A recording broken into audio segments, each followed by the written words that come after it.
podcast.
Fields for this Frontier League production on Flow Sports presents the 2023 Skills Competition among the All-Star Game festivities. Mark Citron alongside Andy Yakum and our team. Patty Cesarini and Aiden Varley are downstairs for this incredible, chaotic night, Andy. Yes, the time has come, partner. The time has come. We are here. It is the Midsummer Classic this year. The Frontier League comes to yet another, as I said, Summer Classic mid-season festivities. We got 5 events today: bunting, precision hitting, catcher throwing, outfield throwing, and last but certainly not least, the home run derby. It's going to be a lot of fun. I know everyone within the organization and within the league has put a lot of work into this thing for this season. I know shortly enough we'll have our national anthem. We'll meet the 4 teams today, sponsored by 4 different charities as well. That is correct. And we have 4 wonderful nonprofits as part of the festivities here today. And then we'll get into that as well. Go Route is the official sponsor of the 2023 Frontier League Skills Competition. Wow, so where to even begin?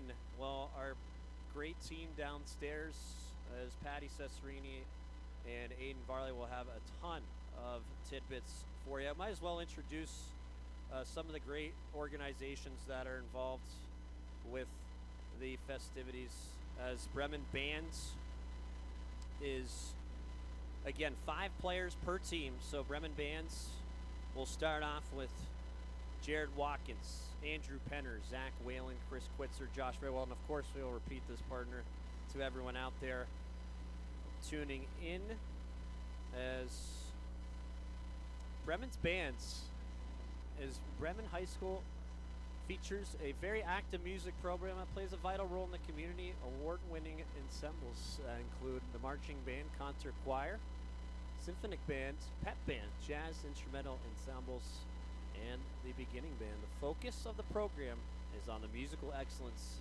citizenship, and pride of accomplishments. Yeah, they were our pre-festivities entertainment out on the field just about 20 minutes ago or so. So it's good that they are one of our sponsors here for tonight, one of our team hosts.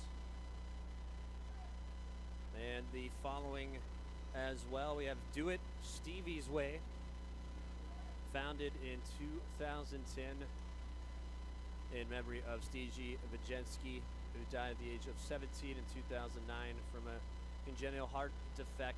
The foundation's annual high school baseball tournament raises funds for scholarships and charitable donations. Edwin Mateo, Junior Martina, Roosper Estrada, Jairus Richards, and Brent Splain will represent Do It Stevie's Way this evening. For SURSA, Special Recreation Athletic Support Association, operated out of Oak Lawn Park District, but affecting many area communities. The SURSA provides quality Special Olympics training programs in several sports for those with developmental disabilities. They also help athletes and their families with registration costs, uniforms, and Equipment. Representing Sursa, Junior D. Cersina, Cito Culver, Sicknarf Loopstock, Noah Myers, and Jeffrey Baez. And last but not least, Trinity Christian Athletics will consist of Chase Dawson, Craig Mozzie, Phil Steering, Gage Howard, and Pete Zimmerman. Trinity Christian College in Palos Heights supports 14 intercollegiate teams, and this year they won the 5-star Institutional Gold Award from the NAIA for promoting the 5 core values of respect, responsibility, integrity, servant leadership, and sportsmanship. As we get set for the skills competition, and the last couple of weeks, partners, Andy Yaka, Mark Citron here talking, as Patty Cesarini and Aiden Varley will have more information downstairs. And we will have an on-field report with Patty Cesarini soon. Soon, yes. Okay. We have a lot of great stuff from those guys tonight. I know we'll be getting a lot of interviews before and between competitions. I know pretty briefly here, might be momentarily, we'll get the anthem and the introduction on the field of our teams. Terry Bonadonna, along with a book, A Wonderful Waste of Time. Everybody should check it out if you're tuning in. We'll now kick it off. The public address announcer amongst the voice of the Windy City Thunderbolts here in Crestwood, Illinois, gets things started. Precision hitting. Catcher throwing accuracy. Outfield throwing accuracy. And ending with the home run derby. Each of tonight's representatives are playing for a nonprofit organization. Those nonprofit organizations have helped to raise money for their causes by selling tickets to tonight's game. And they'll get prize money for the performances of today's participants as well. Without further ado, let's meet the participants for today's skills competition. Introducing first, the Do It Stevie's Way team. Participating in the Bunting Derby for Do It Stevie's Way from the Sussex County Miners, Edwin Mateo. For precision hitting from the Windy City Thunderbolts, Junior Martina.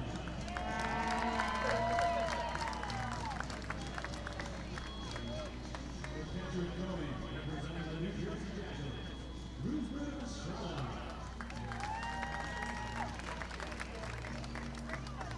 For outfield throwing, from the Gateway Grizzlies, Jairus Richards. And tonight's Do It Stevie's Way home run derby participant from your Windy City Thunderbolts, Brent Spillane.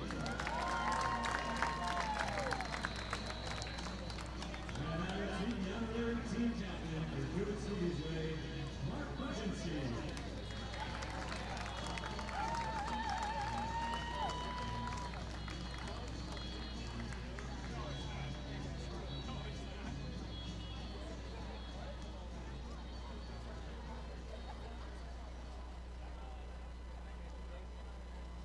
Ladies and gentlemen, from Do It Stevie's Way, here's Mark Buczynski. Good evening. I'm Mark Buczynski, who lost a son in 2009 to a heart surgery gone awry. In 2010, we started the Do It Stevie's Way Foundation with 3 causes in mind. One was to keep Stevie's legacy alive in the game of baseball. 2 was to teach kids how to do it the right way. And 3 was to give back to the causes that were important to them. So with that being said, I want to thank Windy City Thunderbolts who have been with us from the beginning. They've helped us run all our high school tournaments here, and now they're helping us here today.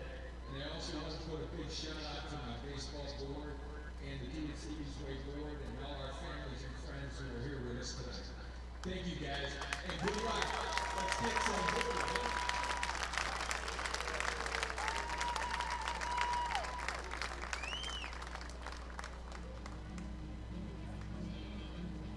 And now let's meet the participants representing the Brennan High School band. For the Bunting competition, from the Lake Erie Crushers, Jared Lockton. For precision hitting from the Gateway Grizzlies, Andrew Penner.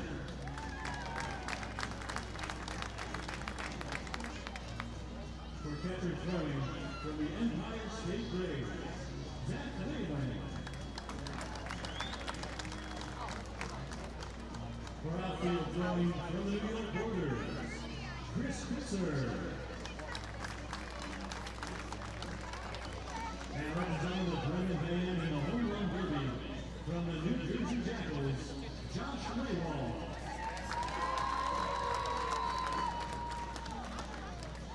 And now let's welcome the honorary captain of the Bremen Band, Ken Salgado.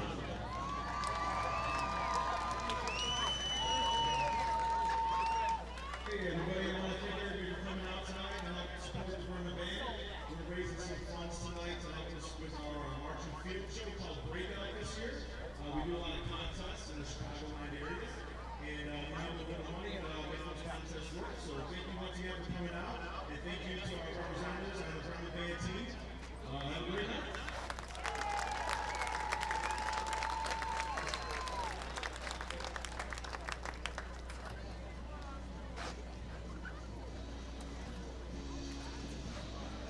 Up next, let's welcome the team from Sursa.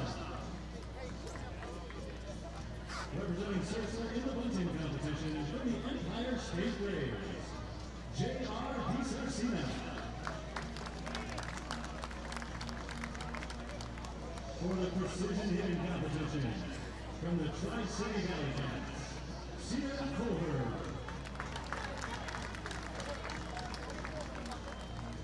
For the catcher throwing competition from the Iowa Titans, Signar Lupsa. For outfield throwing from the Evansville Otters, Noah Myers.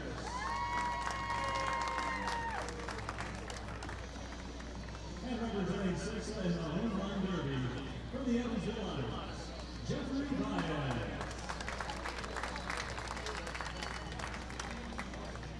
And now let's welcome the team captain for Sursa, Todd Mallow.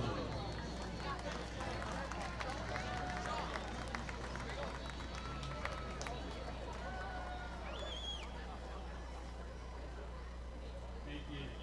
Sarasa actually is the correct pronunciation of that. Sarasa stands for Special Recreation Athletic Support Association, and they are a booster club from the Oakland Park District Special Olympics program. They provide enhanced program for the Park District. They provide uniforms, awards, and scholarships through the Oakland Park District. So I want to wish all our athletes good luck, especially our Sarasa players, and thank you to the Twin Cities Thunderbolts for having us here today. Thank you. Good luck.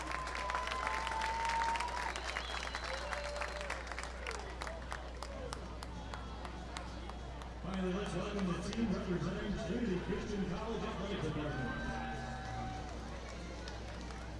In the bunting competition representing Trinity Christian from the Schaumburg Boomers, Chase Dawson. In the precision hitting contest from the Florence Y'alls, Craig Massey. In catcher throwing from the Joliet Slammers, Philip Steering. And outfield throwing from the Schaumburg Boomers, Gage Howard. And in the home run derby for Trinity Christian from the Gateway Grizzlies, Peter Zimmerman.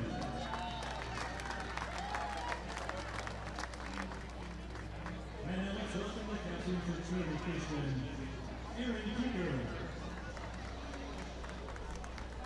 Hey, I want to say a big thank you to our hometown City Thunderbolts. They're such a great partner of Trinity Christian College and the Frontier League. At Trinity, we have the opportunity to provide a college sports experience for about 300 student athletes every year here on the southwest side of Chicago, as they pursue also a first-class education and have a sports experience that prepares them to be leaders in their community, leaders on the court, and the kind of human beings who get engaged in and makes them good. So we're really grateful for the chance to raise some funds and support those student athletes tonight. We're really thankful for all of you athletes out here, especially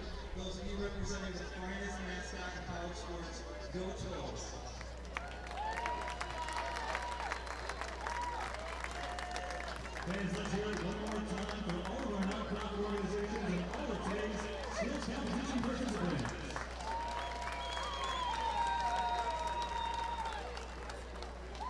And now, fans, we ask you please rise and face the flag in right field. Kindly remove your caps as we welcome Matt Hallstein for today's performances of the Canadian and American national anthems.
Mark Citron alongside Andy Yakum, Aiden Varley, and Patty Cesarini, who downstairs has a fresh report for us here in the skills competition as a part of the 2023 All-Star festivities.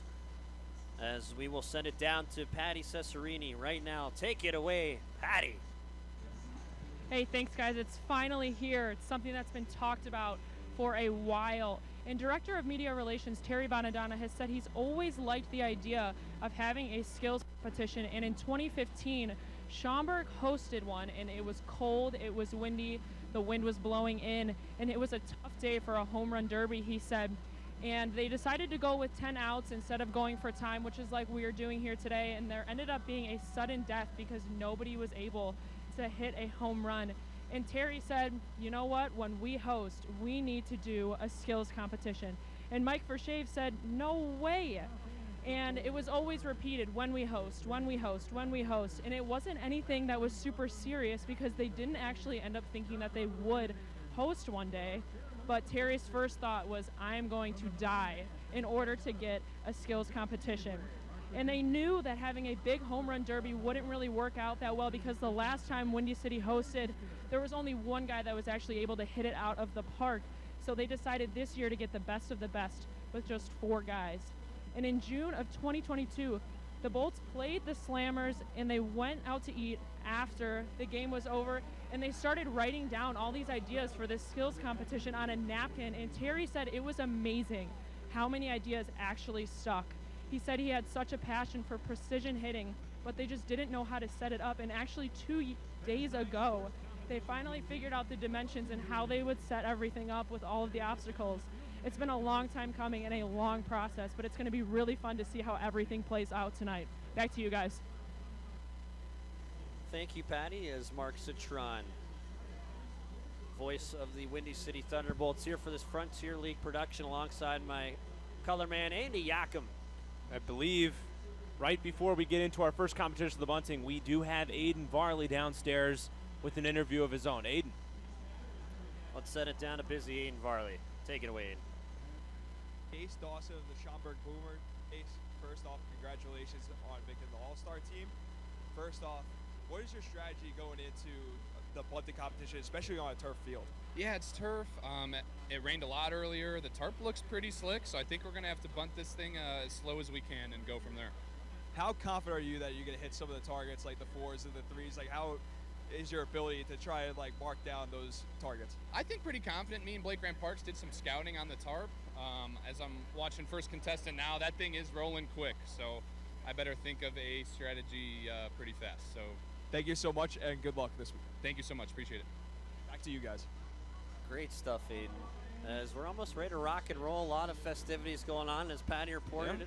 Andy, this has been years and years in the making, and I want to quickly give a shout out to Mike Vershave and Terry Bonadonna.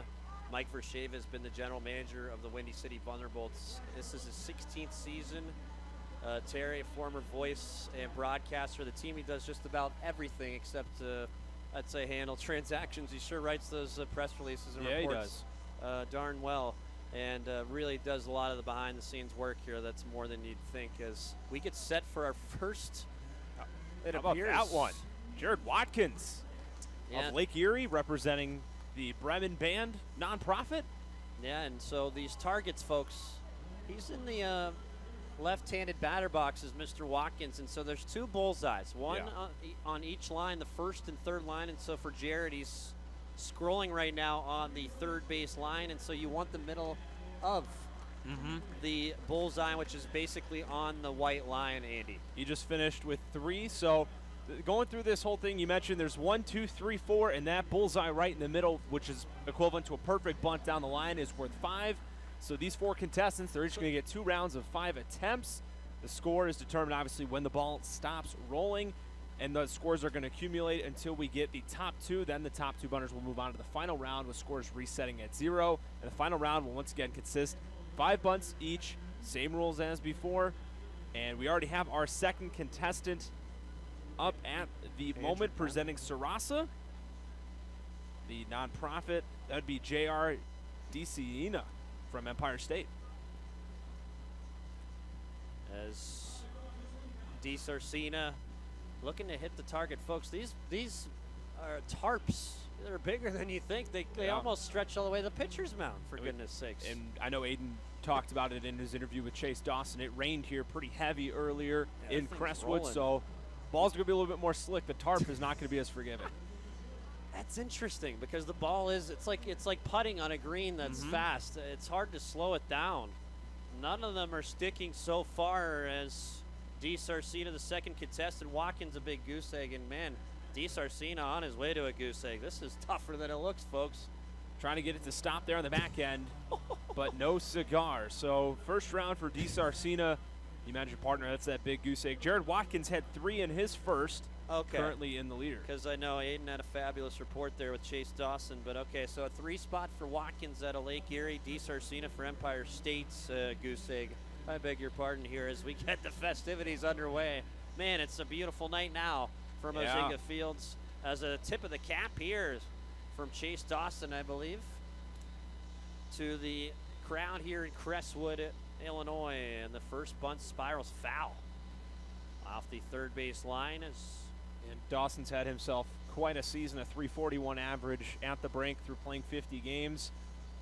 And there's a point for Dawson on the outside of the bullseye. Now this one rolling towards the fringe. It won't get to one down the third base line for Chase. Yeah, and we're familiar with Dawson, Mark, right? We've already seen the Boomers and Bolts play twice. That was a little earlier in the year, but we know with Dawson, his game is the extra base hits in the gap. He's the triples king of the Frontier League. He also owns, coming into the year, 50 steals in his career. He's a real throw on the bases, too. And he just nailed a 3-spot. Dawson now taking charge. She's the third of fourth contestants here. Now he bunts one foul. 2 more for Dawson here in our first event. Again, the top 2 get it into the finals. That one looks good. Rolling on the stick. 2. Yeah. Well, he's automatically going to have, I believe, a 5. 6 spot. Okay, that's why I'm not a mathematics guy. I got to say it here in front of the whole league, but that's okay. I'm just terrible at math. So 5 spot, okay, for Dawson. So goodness gracious. Watkins of Bremen Band, 3 in his first round. DiSarcina representing Sarasa, 0 there. Dawson with 5. He and the Trinity Christian Athletic team currently in the leader spot. No, and again, I love that. We had those lengthy introductions because just like everything else, there's more important things than baseball with these nonprofits. And now we got Edwin Mateo representing the Sussex County Miners. He bunts his first couple here. This is dribbling into the 2 spot. That's foul. And for Mateo, another guy hitting above 300, 307. A switch hitter's choosing to go from the left side here. And he is representing Do It Stevie's Way this evening. It appeared there. These guys are quick to wrap this up. Did he hit a 4 spot there, partner? So those were just his practice ones, though. So that's tough. Come on, now. He looks comfortable up there. That's a good one there. This is rolling towards the bullseye. It's fair. It's rolling. It's at 4. And now he's smooth with it, the way he's dropping it down. You could tell there's a lot of practice and preparation for Mateo going into this. Yeah, it looks like a little finesse, Andy. A little jolt, a little spin, if you will. Yeah. I want to say with these cats here. It's been a key contributor in the first half to the so successful Sussex County squad. Ooh, that's going to be at least an 8 spot here for Mateo representing Sussex County. That one's going to spiral off. So according to my calculations, 8. An 8 spot. Good round. Very good round. Very nice. So again, so Mateo's going to earn himself a spot. What if there's a tie break? This is where the so each contestant will, I believe, get 2. So Jared Watkins is back up. So we go through the top of the order twice. So each nonprofit, each team, everyone will go through this twice. The top 2 scores advance to the final round. Thank you very much, partner. As Mark Citron, Andy Yakum here in the booth, we have Patty Cesarini and Aiden Varley downstairs. Our side reporters on the sidelines. As I believe we'll be hearing from Andrew Penner of Gateway shortly, from Patty Cesarini down on the field. We'll get to that shortly. Watkins is up right now in his second round. That one looks good. Drizzling towards the bullseye. It'll go over the third base line. Kind of reminds me of golf. It's all about touch. Yeah. Short game. No, I've always been told, my dad preaches this too with golf. It's the short game that makes you the money. So same can be said here. Oh boy. Oh dandy. So nothing yet for Watkins, as Mike Vershave, the general manager of the Windy City Thunderbolts, is saying some instructions. This for Watkins looks like it's rolling, and that's going to be off the tarp. So a goose egg and a shake of the head for Watkins. As Patty Cesarini has a report for us. We're going to wait for that one till the final round. So we're going to get through this here, and then during the final round, as we're getting ready, we'll get the thumbs up from Patty with Andrew Penner. So it'll be now up for J.R. DiSarcina from Empire State. Put up a goose egg in the first round. Let's see if he can get something on the board here in round 2. First bunt off the map. This one drizzling. It's going to roll to the left corner off the map for Sarcina. His father, Gary, I believe bench coach for the Washington Nationals organization. Looking down below me, partner, got some Windy City Thunderbolts in the house. Matt Morgan, I spy. Paul Koumelos, Troy Viola. All enjoying the festivities tonight. Love that. Well, a 4 spot here, and now that one's going to roll off the queue. So 4 spot here for DiSarcina. Currently, Watkins had 3 in the first round, 2 in the second. He's at 4. DiSarcina got 4 in that second round there. He totals out at 4 as well. So as it stands, it will be Chase Dawson and Edwin Mateo in the final, even though they don't even need to bunt in this second round, Mark, to get there, but they're going to do so anyways. Hey, practice makes perfect. And again, folks, the charities, they have the biggest earnings in this. $2,000 for the winning team, $1,000 for the second place team, and $200 cash for each individual winner. As we have Dawson here representing the Schaumburg Boomers, going with the bunt on the outside. That's rolling towards the one off the market. And again, Dawson representing Trinity Christian Athletics. Right now it's Do It Stevie's Way, I believe, is in charge as our scoreboard on the scoreboard literally here of Ozinga Field. Yeah, an 8 spot for Mateo representing Do It Stevie's Way in round 1. And yeah, this thing is, it moves quick. It's tough to label because the tarp, it gains so much rapid succession in it. Okay, so Dawson is advanced to the finals, 1 point in the second round. Didn't even matter, though. And Edwin Mateo will cruise into the finals as well. His 8 from round 1 tops all second round scores from the other 2, but he's going to bunt anyways, get some good reps in for the final round. How about no one up the first base line partner? I guess it looks a little hefty. Yeah, all bats in this except for DiSarcina. So DiSarcina, the lone right-handed bat out of the 3 guys. Watkins, Dawson, Mateo from the left. They're all going down the third base line. Yeah, it's interesting. It's a 4 spot there. Well, if you're watching at home, if Mateo would not be a bad bet to win this thing. He looks very comfortable in the box doing this, as we've said. Yeah, the Sussex County Miners and Mateo this evening representing Do It Stevie's Way. And he's able to get, oh boy, an 8 spot here in the finals. Look at that. So you need a bullseye, you'd say, or at least a 4 for sure. So our finalists will be Edwin Mateo from Sussex County representing Do It Stevie's Way, and Chase Dawson from the Schaumburg Boomers representing Trinity Christian Athletics. The finals will be coming up momentarily. It's a lot of bunting, man. I'm pretty sure I just saw more bunts than I've seen in the last 10 years combined, Andy. Now, before we head to the final round of the bunting competition, we're going to send it down to Patty Cesarini, who is with Andrew Penner, who's participating in the precision hitting competition. Thanks, guys. Andrew, you're batting .360 on the year. You came in, you're looking at all of these obstacles that are in your way for this precision hitting that's about to go underway after we're done with the bunting competition. What are you thinking with all this stuff out there? I'm really just trying to aim the ball. You know, you don't really think about that when you're hitting the game, but at this one you can obviously see the buckets, the different gaps you got to hit. So just try to get barrel to the ball and kind of guide it, really. I'm not going to try to swing too hard, just kind of easily just place balls.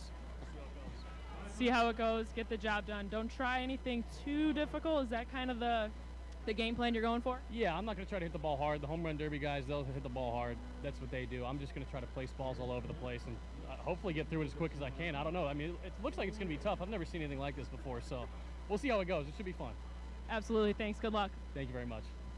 Patty Cesarini, thank you very much.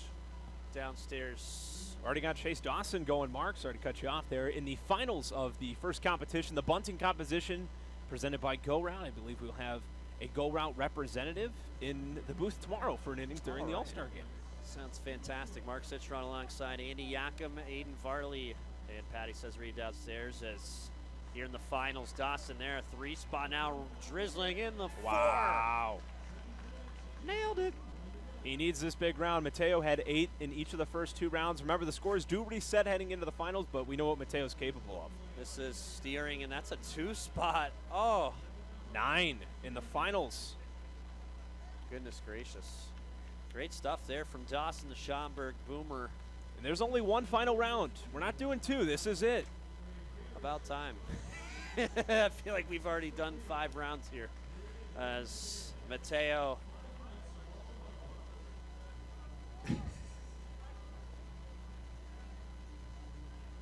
So Mateo here for the finals, Sandy. Bunts towards the 1. Yeah, 9's the score to beat, 9 to tie to force a playoff. And if a playoff is forced, it's 1 bunt Whoever has the higher score great. wins. So 9 to tie, 10 to win. Fantastic. Thanks, Andy. So right now, Mateo's got 3. And this is going to chisel outside the tarp. Again, the best part is for nonprofits. And there's more important things in sports, but having fun with it, just Ooh, that's a good looking one. a ball here at Ozinga Field, a 3 spot. So 6, big bunt. It's the last one. He's at 6. 3 to tie, 4 to win. Oof, that's drizzling on the white, and that's a 1. So I believe we have our winner. Chase Dawson from the Schaumburg Boomers representing Trinity Christian Athletics. He'll take the first competition of the night here in the Bunting Challenge. The Trolls of Trinity, Trolls Athletics, and Schaumburg Boomer Chase Dawson. Boy, that was some interesting stuff there, as we have an interview downstairs with our winner. You just made history here. You are the first ever Bunting champion in the entire Pine area. Never happened before. Congratulations. Thank you. Yeah, that's exactly what you want. Yeah, this is going the Allen forever. Did you have any kind of strategy? You did that. That's excellent. We get a little further on here. Yeah, no, that was great. How many sacrifice attempts have you made this season, would you say? I couldn't tell you, 5 actually. Did you get some down? Yeah, I did better than I did out here. Okay, very good. All right. Well, congratulations. That was awesome. And I think you gave the fans a thrill, something we've never seen before. And congratulations. You'll have this to remember for the rest of your life. Congratulations. A huge opportunity for That was Bill Waluski downstairs with the winner of the first event, the bunting skills competition, as Sandy Yakum is alongside Mark Citron. As Aiden Varley, Patty Cesarini, our field reporters this evening, and Bill, the assistant general manager of the Windy City Thunderbolts in his now 9th season with the organization. As we are, I believe, moving agendas here, Andy, into our next event, which I think is going to be potentially the most fascinating, and that is precision hitting, partner. Yeah, we got a lot of stuff set up for precision hitting. The contestants, you obviously heard from Patty. Andrew Penner of the Gateway Grizzlies will be representing the Bremen Band. Junior Martina, our very own of the Windy City Thunderbolts, representing Do It Stevie's Way. Surasas representative Cito Culver from the Tri-City Valley Cats, and Craig Massey from the Florence Yalls will be representing Trinity Christian Athletics. There's 5 setups we have here. You got to hit it off the L screen, which is right out in front of the plate. Then down the line, you got to hit that target. There's how many rows up? 6 rows of buckets stacked down the line. You got to hit those. There's a lot that we have here. Then from there, you got to hit it out into the tarps that are gated in the left center gaps, and then a sac fly worth the 5 points. I'm really curious to see how this goes, especially in a big park like this. As these buckets too. I mean, these things are gonna, you think, go flying, but what do I know? Yeah. No one knows anything here. But we do have some in-game entertainment from the Thunderbolts promotions crew with some family fun from Ozinga Field. The All-Star Game festivities tomorrow evening. Yes.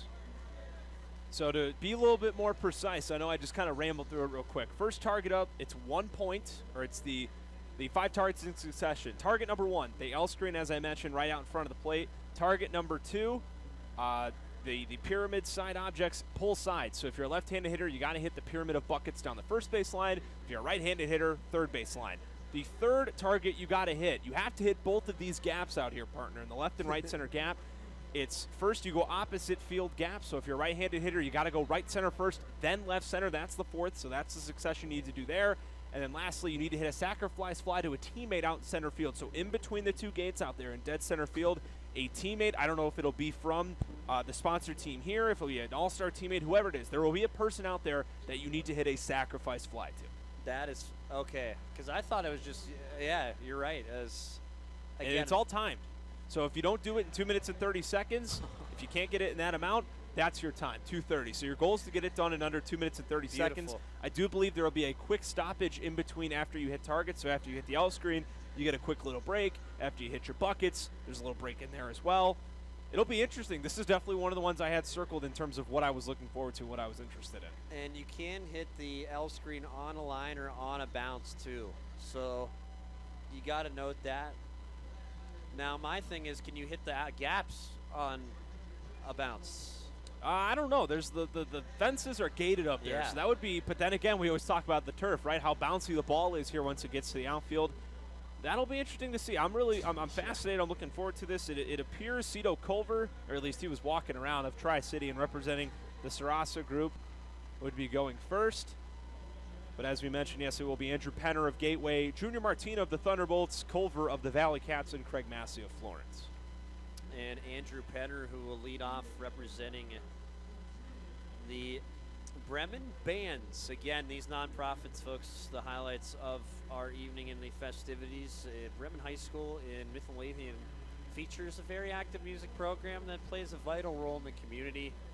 Award-winning ensembles that include the marching band, concert choir, symphonic band, pep band, jazz, instrumental ensembles, and the beginning band. The focus of the program is on musical excellence, citizenship, and pride of accomplishments. Mark Citrud here alongside Andy Yakum for this Frontier League production. Oh, the chaos here from Mozinga Field. We are in event 2. If you're just joining in, the winner of the Precision Bunting, Chase Dawson of the Schaumburg Boomers. And now as we migrate to our next competition, yes, this is going to be fascinating. And I think that key clock is key, partner. And I'm also curious about these buckets on the third and first base lines. What if these things go flying? That's the target I'm most intrigued about. I'm looking forward to seeing some buckets go flying. Because do you have an advantage as a hitter early on in this second event? Because think about it, I said they got to restack the buckets, but I don't see anything in the roll book that says, oh, we're stacking the buckets here. But that's why the clock, again, at 2.5 minutes is so precious. Yeah, this is going to be fascinating, I think, to do this in 2 minutes and 30 seconds. But we will just have to find out here as Go Route, our official sponsor of events number 2 and the skills competition here this evening. And so one more time, Andrew Penner leading off for Gateway as he represents Bremen Bands. I just want to say, too, that all these sponsors we have today, all the jerseys look so great, don't they? They do. Fabulous. As Andrew will make his way to the plates. It's had a sensational year for the Grizzlies.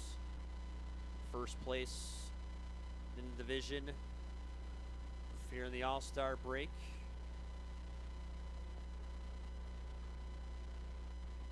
So we're getting the Grizzlies here, 7 of them at least this evening, and a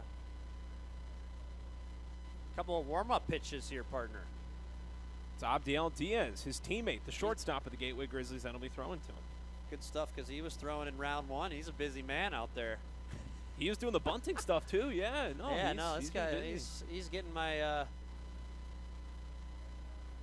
work hard award here from the players group this evening as we get set to rock and roll for event number 2. Again, the other contestants, Junior Martina representing the Windy City Crown, as we're finally ready here. Cito Culver for Tri-City, Craig Massey for Florence. Here we go. Penner hits the screen on the first swing. We're going to get a quick break. And now Terry Bonadonna, who, if you haven't gotten his book already and you're a baseball fanatic, A Wonderful Waste of Time, what are you doing? Google it, Amazon it right now. Heck of a read. And this is driven to left center field. Looking for the buckets here. Interesting. Oh, he got one. There it is. Down the third base line. And he's at 9 seconds in. He's hit 2 out of his 5 targets already. And so the clock stops, folks, because, yeah, I was going to say, with the precision. So 1 timeout. Event particulars here as Terry Bonadon going through them. Pitchers must wait until each ball lands. Okay, got that. They can take as many pitches as they want. Looking for the opposite field gap shot now. This is a couple foul offs the right side. Here's some souvenirs in the Crestwood crowd. Oh, do we have it? Right center fields. Oh, just by inches. 26 seconds on the clock here for Penner. This one's sky down the line now. Drifting foul. And again, someone mentioned today, I think it was Patty Cesarini, who's one of our 2 reporters downstairs. This is how they old school balls play. This one's going to hit. And right field, no, and on the railing, bullseye. That one should be good. Yeah. There it is. Well, the railing should count, I feel like. I know this is not world according to Mark. So, yeah, Penner's saying, am I done? No, you hit the bucket down the We need pull side now in Yep. that pull side gap. in left center field. And then finish off. He's got a teammate out there in center field. I don't know if you see him roaming around out That's there. where I Mark. think There's the sac trouble fly. is. Oh, no, that's First gonna try, be- did he get it? He pulled that one in left center Oh. over the tarp. And now a timeout called from Penner. He points to his sacrifice fly. Just needs that sac fly now, partner. Only 51 seconds in as well. The 2:30 is the mark you're looking for, or at least that's your max time you can do. This is an impressive first round for Penner. Mike Vershave directing the Windy City Thunderbolts general manager behind the scenes to Penner. And Penner skies this to right field. As he bounces off, so I believe no. Here we go, center field. This is driven, but caught. In a minute and 4 seconds for Penner. That's as he impressive tips the stuff. cap. So $1.04 for Penner, again representing the organization of Raymond Bands. Our next contestant will be Junior Martina, the Windy City Thunderbolts. A hometown guy, right? Yes, Junior Martina is Penner mobbed by some of his teammates. And I'm curious to see how, again, this will lay out, but so Martina representing it, Do It Stevie's Way. The Windy City Thunderbolts. I believe that's Chris Coleman that's going to be throwing to him. Windy City third base coach, yes it is. As Mark Citron alongside Andy Yakum, Patty Cesarini, and Aiden Varley, our field reporters downstairs. So I will say, Mark, the top 2 contestants move to the final round, so this isn't just the only round that we have here. Junior first pitch, he is able to smash to right. That's 1. Well, he needs to hit the L screen first. Oh. Got to go in succession. He hit that right center Wow. gap, but we're Oh, still looking for target number 1 here. Wow. Penner hit it on the first try. 24 seconds in for Martina now. And Do It Stevie's Way, one to call for time here. As Coleman, 31 seconds RA for Junior. That's tough though. As Junior, He's hit 2 in the opposite field one now in that gap. he's already at 43 seconds on the clock. That's what fascinates me. If he fouled off, again, the clock continues here. There we go. It's harder than it looks, though, folks. You don't just swing a baseball bat, even if you're a professional. That's 53 seconds in. Andrew Penner did this whole thing in a minute 4. So Penner's put himself in a really nice position to make the finals. As Martina clock stops at 53, a check swing. My thing is looking for those buckets now. Okay, but heads up. So he got a heads up down the third base side. As Martina at $1.10 here. This is a lot harder than I thought. I thought you could just go bananas and go all over the map. He got it. There's the buckets have fallen. Okay, partner. So now it's opposite field gap. So he's got to go the other way. He's And, gotta and pull now it. we've learned with the buckets that you don't. Penner hit it on a line. You can bounce them in there as well. We're learning as we're going. Indeed. Here on event number 2 is Junior Martina representing Windy City Thunderbolts. He's already at $1.23, but he should be able to hit this gap. He's done it a few times already. Martina drives one to the left on the hop as Chris Coleman. He's got that necklace. As this one fouled off, and have some more information on that potentially tomorrow night. These Is that the necklaces. one? It's going right. It's curving. It's going to miss.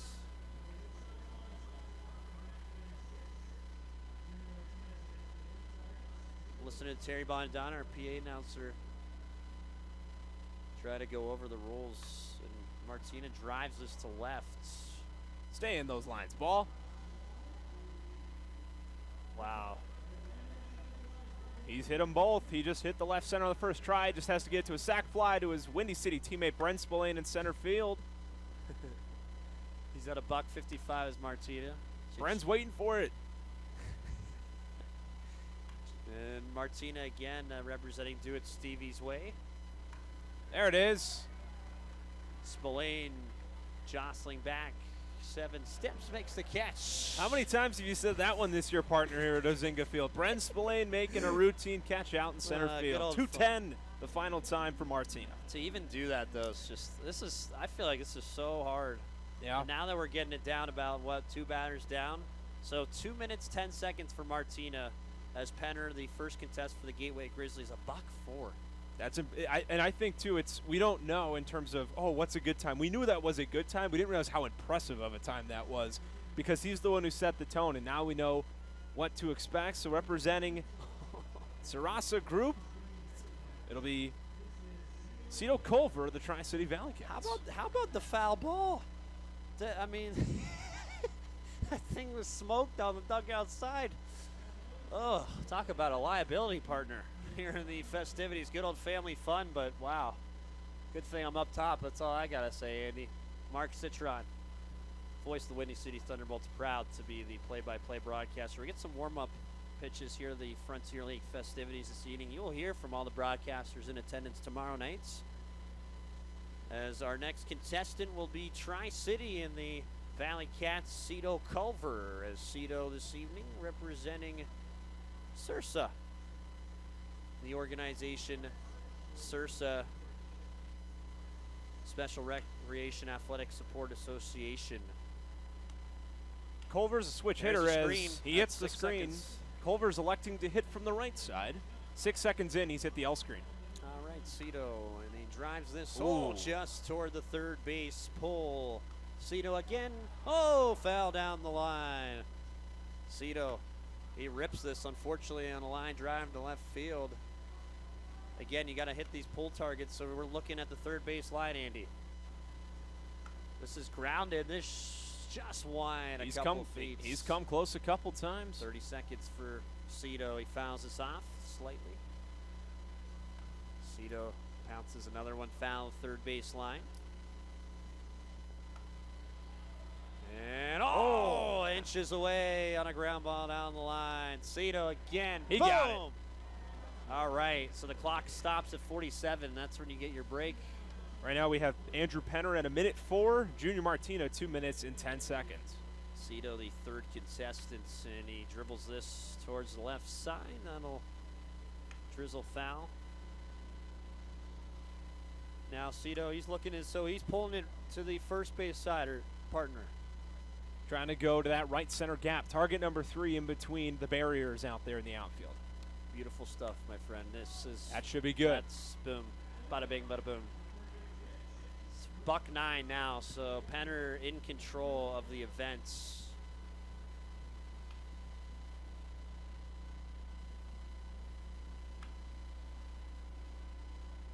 Cito right now.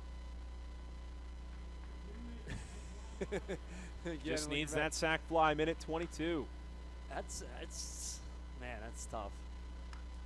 But back in the day, this is how old school ball was. You were able to aim where you wanted, opposite field. Cito said, I need a timeout at $1.32. Here in this one, again, the Special Recreation Athletic Support Association operated out of Oak Lawn Park District. Affects many area communities, but the SURSA provides quality Special Olympics training programs, several sports for those with developmental disabilities. They also help athletes and their families with registration costs, uniforms, and equipment. Mark Citron here alongside Andy Yakum, 1:46 for Cito Culver. He didn't actually hit the gap like we thought he did, just did now. Sac fly is in play. That's off the screen, $1.52 and counting. Our third out of fourth contestant in event number 2, which is precision hitting. And this is Skine to left, and Cito here nails it. 2 minutes on the nose. Gets the sacrifice fly to left center field, so that's good for second place.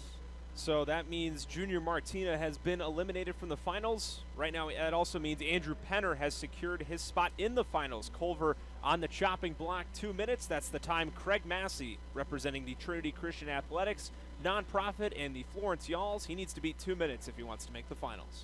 Beautiful stuff, Andy. Man, a lot of reps here for Abdiel Diaz, who is pitching right now. He's not participating in any of the events tonight, but it feels like in a way he is. Good for him, man. I'm impressed. I want to thank again the staff, Mike Vershave, Terry Bonadonna, and the Windy City Thunderbolts front office. Years in the making, as Patty Cesarini reported, and we will have Patty Cesarini downstairs eventually, and Aiden Varley, who's also downstairs with our sideline reports. Get a interview with Luke Stock before the next FloBaseball, yeah. The best name voted right last year in the Frontier League. Yeah. That's a great one. The Ottawa catcher.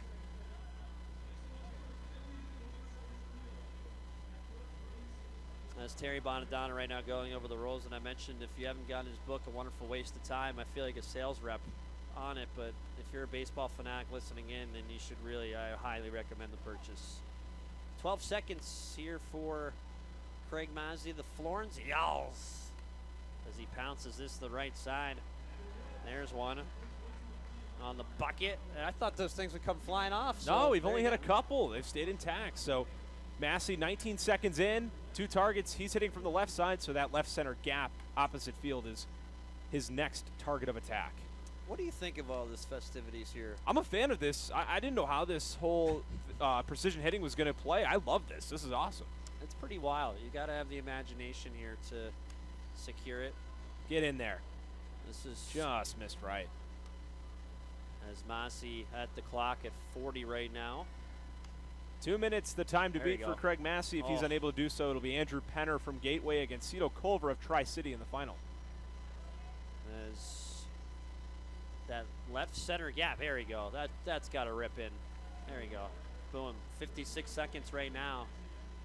Making good time. 2 more targets for Mazzi. A journeyman amongst professional baseball. I know he has had experience here in the Frontier League, a former Schaumburg Boomer.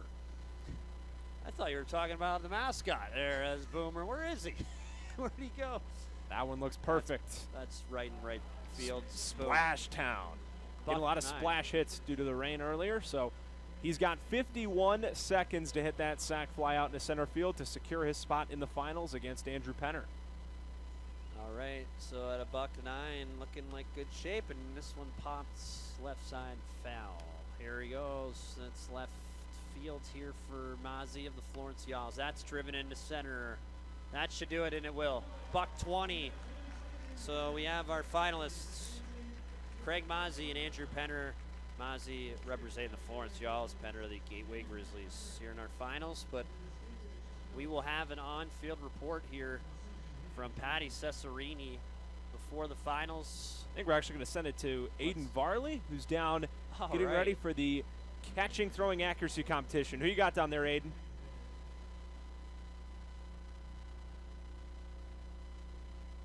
Taking off Lopestock and the catcher for the Ottawa Titans.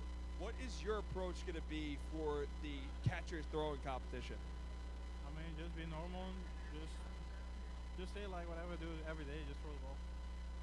Also, it's a lot different. You don't have a runner going in trying to somebody catch stealing. How much less pressure is it to hit a barrel? And it's not going to be a fielder catching the ball, but you got to hit a barrel. How much different is that for your approach? I mean, it's probably gonna be the same, but this is like a new thing. But I mean, just looking forward, just throw the ball down the base and try to hit the barrel. Good luck in the competition, and congratulations to the All-Star competition, and back to you guys. Thank you, Aiden. As Sycamore FloBaseball voted the best name in the Frontier League last year, the Ottawa Titans. As we do have a bit of a breather, I believe, before our final round. So Andrew Penner again versus Craig Mazzi. Penner representing the Bremen Bands organization. Mazzi representing the Trinity Christian Athletics.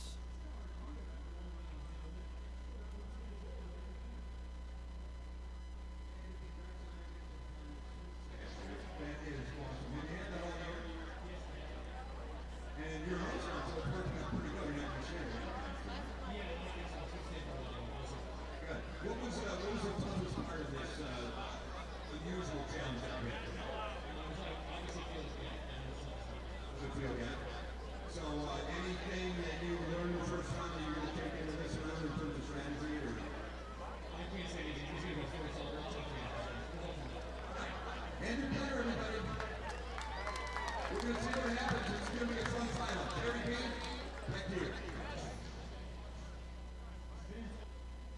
So our very own Bill Waluski, the assistant general manager of the Windy City Thunderbolts, Mark, down on the field. Man.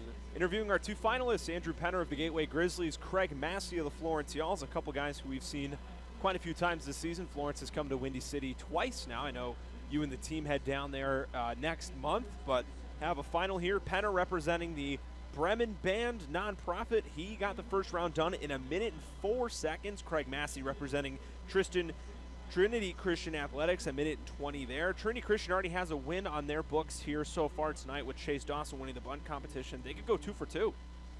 No, that's important. And again, there's more important things than baseball, folks. This is all for great causes. As it looks like we have Mazzi, who's going to lead things off here in the finals, Andy. Mark Citron live with you from Crestwood, Illinois, in Ozinga Field. As here we go. Mazzi begins the final round here. Precision hitting. He bloops one to left. And this one drizzles to right center again. So the first target on that L screen nailed at 9 seconds here. Clock stops for Craig representing the Florence Yalls. Now we resume play. Those buckets down the first base line is just over the buckets. Here for Craig, and he dribbles one with 20 seconds on the clock right meow. As this is, here we go, boom. Got it. All right, so at 23 seconds, Craig, I feel like these guys are all getting a rhythm too. Once they know the rules, like they're getting more at ease. I'm looking to see how Penner tops his 64-second performance in the opening round. He really set the tone. This one is going to drift left center again. So these final 2 targets. Looking gap, left center gap, right center gap, and then he's got a teammate out there in center field. For the sac fly is 42 seconds for Mazzi here in the finals of precision hitting. That's going to splatter inside left center. So at 46 seconds here for Mazzi.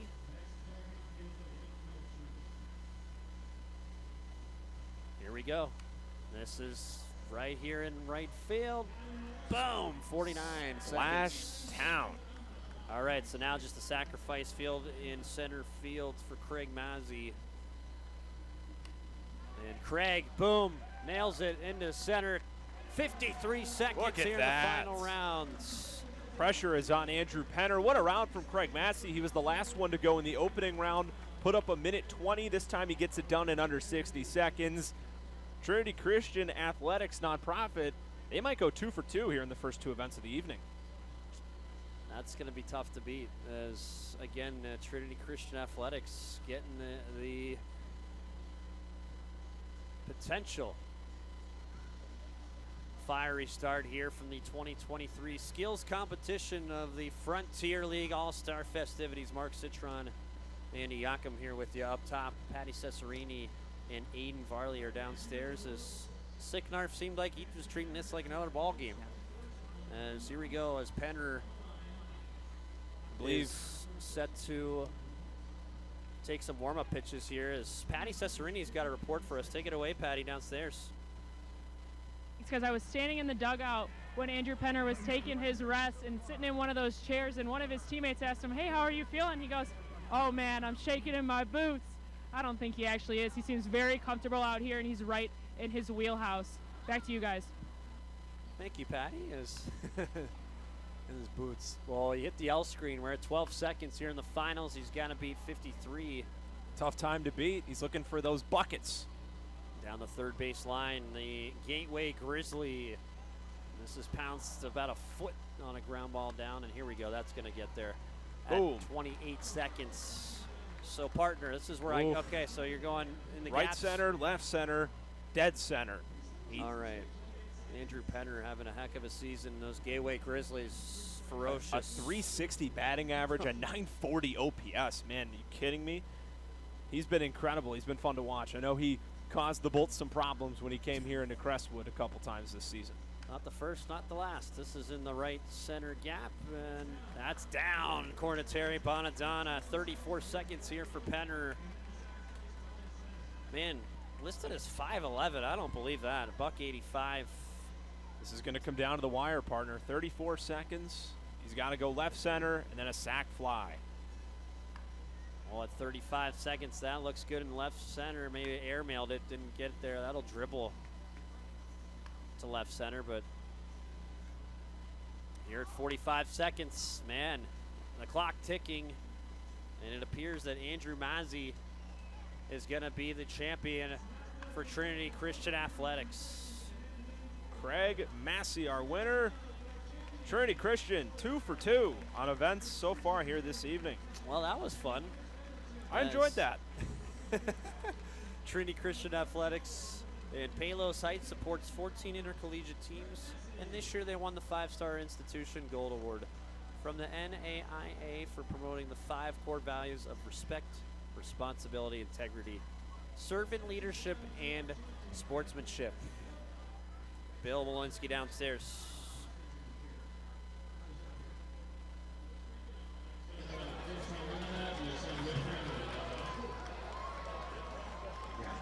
That's one of the dangers of this contest, yeah. Anyway, what would you change if you were to do this again next year? Did you think it was fair or it was easy? Maybe putting more targets, targets. We'll put that in the suggestion box tonight, and yeah, that's awesome. Well, congratulations, that was a lot of fun. Give it up to Craig, everybody. Trevor Byrne and Trinity Trojan. Okay, that was Bill Walensky there, the assistant general manager of the Windy City Thunderbolts, talking to Andrew Mazzi, the winner. So right now, Trinity Christian Athletics over on the board, looking for that $2,000 first place cash prize. As we move along to our third event, and this is catcher throwing accuracy, Andy, here this evening. We're going to get those barrels set up down by second base. I know our very own staff very hard at work down there getting that all set up and arranged. Yeah, and so basically the event particular semifinals are 2 rounds of 5 throws for each catcher. Catcher begins in a crouch behind home plate. Ball is thrown to the catcher, who throws the second. Throw must be made in a natural catcher's pose. Throwing motion to throw out a runner. 2 open face barrels are set up as targets to the immediate right of second base, with support barrels positioned on each side. So you want to hit those 2 that are open face, folks, for the big points. You get 1 point for hitting either barrel, but if you hit the 2 primary targets, it'll be 3 if the throw is on the fly. However, if the throw is on a bounce, it's 2 points. Final score is cumulative total of all 10 throws from the 2 rounds. Top 2 catchers advance to the final when scores reset to 0. As it appears, we have our first contestants this evening. Yeah, it'll be from the Do It Stevie's Way team, Roosper Estrada of the New Jersey Jackals. It'll be him. We'll have Zach Whalen of Empire State representing Bremen Band. Signarf Loopstock from the Ottawa Titans. He's representing Sarasa. And last but certainly not least, Phil Steering of the local Joliet Slammers will be representing the Trinity Christian College Nonprofit Squad. Good stuff. As if you're just joining us, Chase Dawson, the winner of the Bunting competition on our first event, Craig Mazzi. Both of these young men representing the Trinity Christian Athletics organization. Craig won the precision hitting here in our third of 5 events. As catcher throwing is getting underway, here's Roosper Estrada, the New Jersey Jackal. Getting some practice throws in, so we're looking 1 point hitting the supporting barrels. If you get in the barrels that are in the middle, 2 on a bounce, 3 on the fly.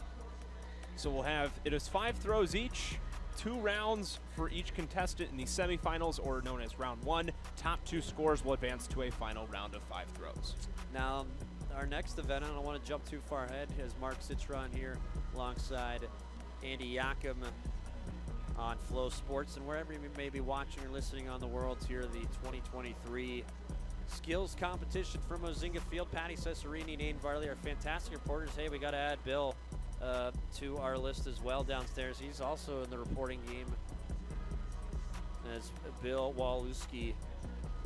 Before we get started is, again, Mr. Estrada, who is representing Do It Stevie's Way. This is his first throw. It's airmailed over the 4 barrels. Oh, so interesting. He's getting a pitch here. Oh, that went in and out of the bottom barrel. That's hard to nail that thing inside. as Terry Bonadonna is explaining the rules here to the Ozinga crowd. Beautiful night it's turned out to be here in the skills competition from Crestwood, Illinois. And looks like he's getting a fellow teammate, Andy, to throw is Mr. Estrada, as Roosber will join Zach Whalen of the Empire State Grays, Sicknar Floopstock, who Aiden Varley talked to earlier, of the Ottawa Titans, Phil Steering of the Joliet Slammers. Ready to rock and roll up stop here from the skills competition as Do It Stevie's Way representing Roosber Estrada. He's in the crouch. And here's the pitch to Estrada. Catches, throws, hits the one barrel on the outside. There's a point. Throw 2. Again, same barrel, 2 points.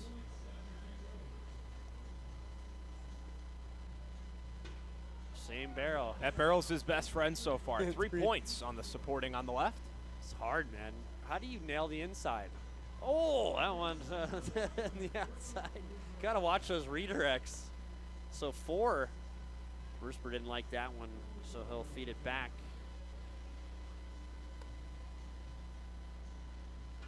There's 5 for Roosber, and Do It Stevie's Way again. Founded in 2010 in memory of Stevie Bajensky, who died at the age of 17 in 2009 from a congenital heart defect. The foundation's annual high school baseball tournament raises funds for scholarships and charitable donations. Good stuff. And the awards tonight for the charities: $2,000 for the winning charity, $1,000 for the second place charity, and for each individual event winner, $200 will be going to the charity that they are representing. For the players themselves, amongst the winning team, it'll be $1,000 to split among those 5 players, $500 split amongst the second place team, and for each individual winner, so Chase Dawson and Craig Massey, $100. Good stuff.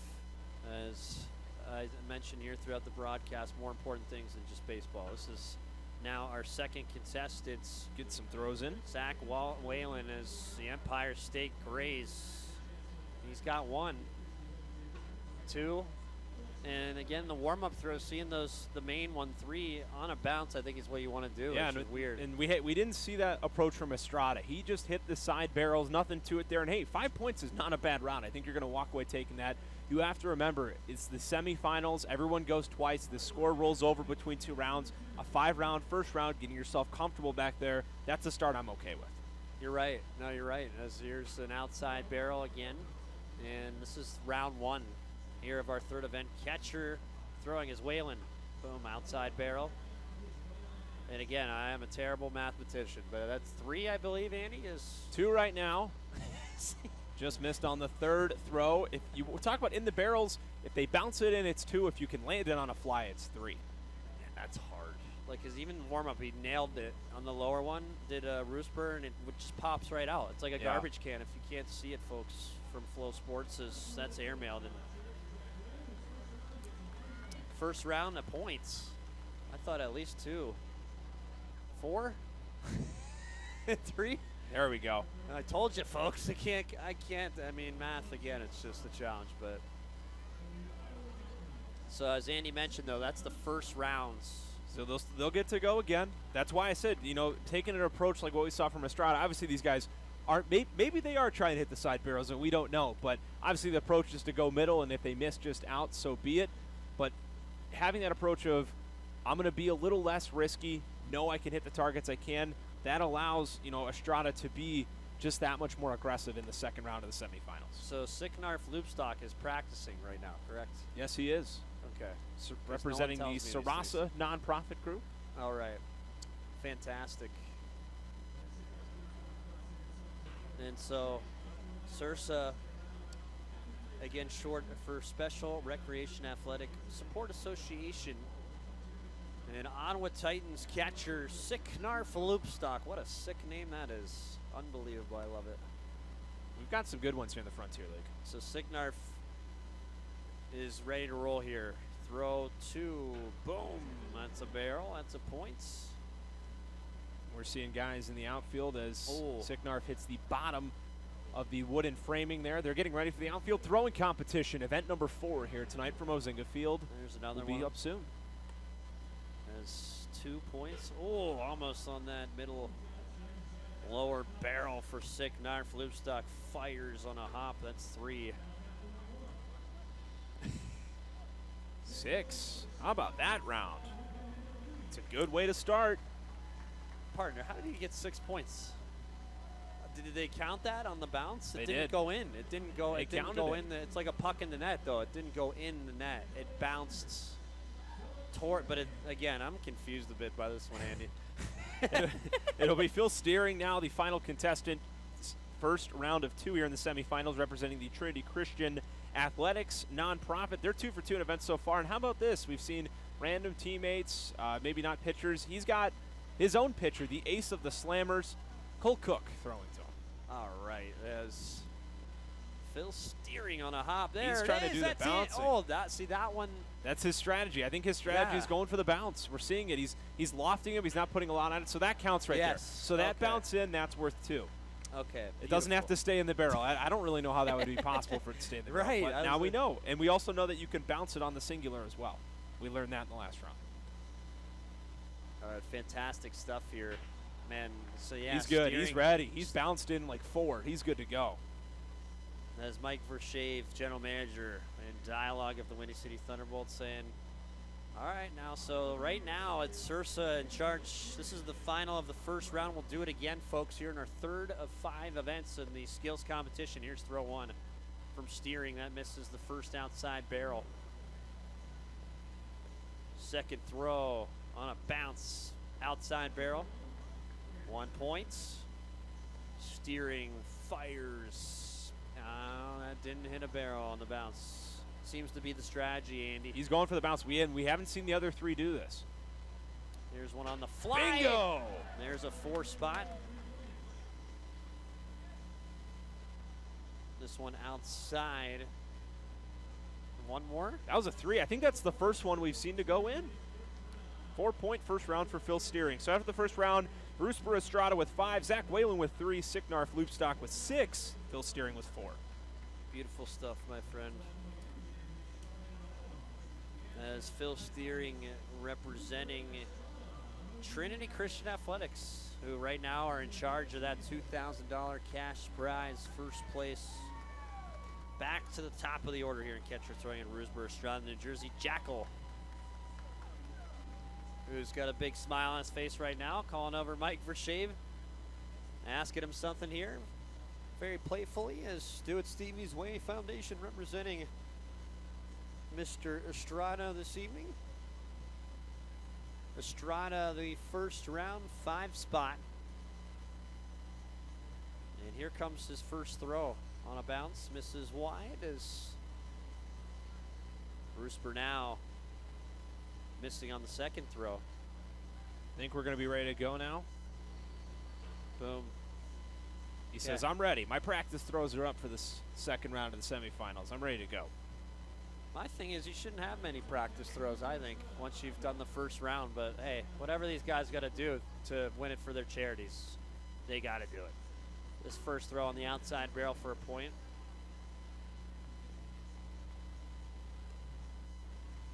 Here we go. Second throw on a bounce. Boom. 2 points. Okay, that's why the first 6 spot. I was going to say no one got the middle until we found it as the Venezuelan native. There's a 9 spot. So I don't know if that's the running total or if that's his current It's round. a cumulative. I think it's. Okay. So he had 5 in the first. He's got 5 so far in the second. Here's his final throw. And Roosper right down the Bullseye. pipe for a solid 8 in that second round. Okay. And before we head to Zach Whalen, we're actually going to now send it down to Aiden Varley. Take it away, Aiden. Richards from Gateway. What's your strategy going into the outfield throw? Are you going to throw from left, right, or center? I think I'm going to go from center. I think a lot of guys are going to do that too. Really just trying to take my time. You know, it's a wet ball, so just making sure I got control of the ball, you know. And really just taking my time, I think, is a big strategy. How confident are you in this arm of yours to try and win this competition? I'm fairly confident, but there's 2 guys I haven't seen throw, so you never know. Just got to do as best I can and hope for the best. Thank you so much, Jairus. Congratulations on making the All-Star team, and good luck the rest of the week. Sure, thank you very much. Thanks, Aiden. As we resume to our second contestant here, Zach Whalen of the Empire State Grays, representing the Bremen Bands. He's got a 7-spot cumulatively. That's outside. 13 the lead right now. That belongs to Do It Stevie's Way. And Rusper Estrada of the New Jersey Jackals. That's on the bounce. There's a 3. Okay, so on the bounce 2, in the air 3. Thank you, partner. So 9 total for Whalen, 3 in the first, 6 in the second. He is currently on the chopping block for the finals. Top 2 scores cumulatively will make it to one final round of 5 throws. All right, yeah, because I've totally just scored this terribly, so I apologize to anyone out there, but scoreboard doesn't lie. So that's a 9 spot there for Whalen. And now we don't know. I believe these are – he said he's good. Sicknarf wanted one warm-up throw. That's all he needed. Your type of style, Mark. Beautiful. As Sicknarf fires. Oh, high riser there. Looks like a great throw. Yeah, That's the thing, he put up a 6 spot in the first round. There you go. The highest out of anyone. Okay, they call it a 1 spot.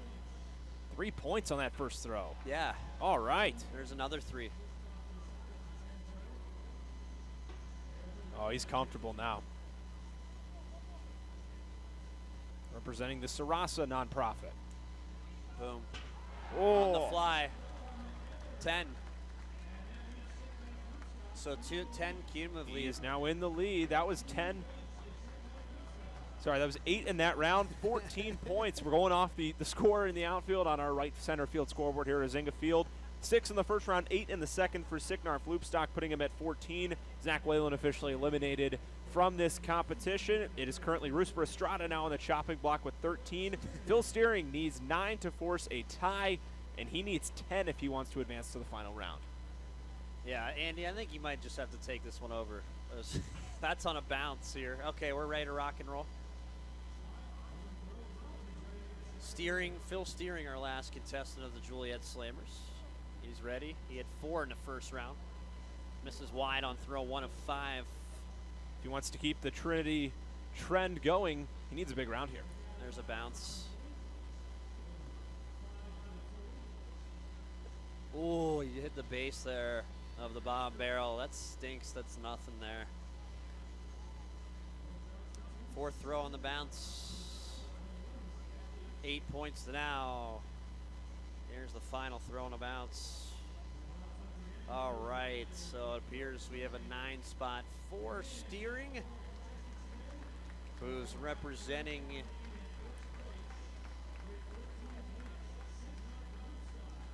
okay, so now we have Sicknar Loopstock.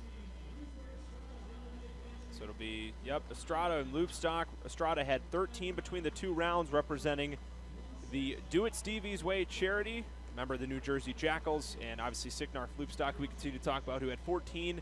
Total 6 in round 1, 8 in round 2, representing the Sarasa nonprofit from the Ottawa Titans. Those are our 2 finalists here in competition number 3, the catching throwing contest. Yeah, that one kind of confused me, I'm not going to lie. It's not my fault, I can't add yet. As we have, again, Bill Walensky downstairs for an interview.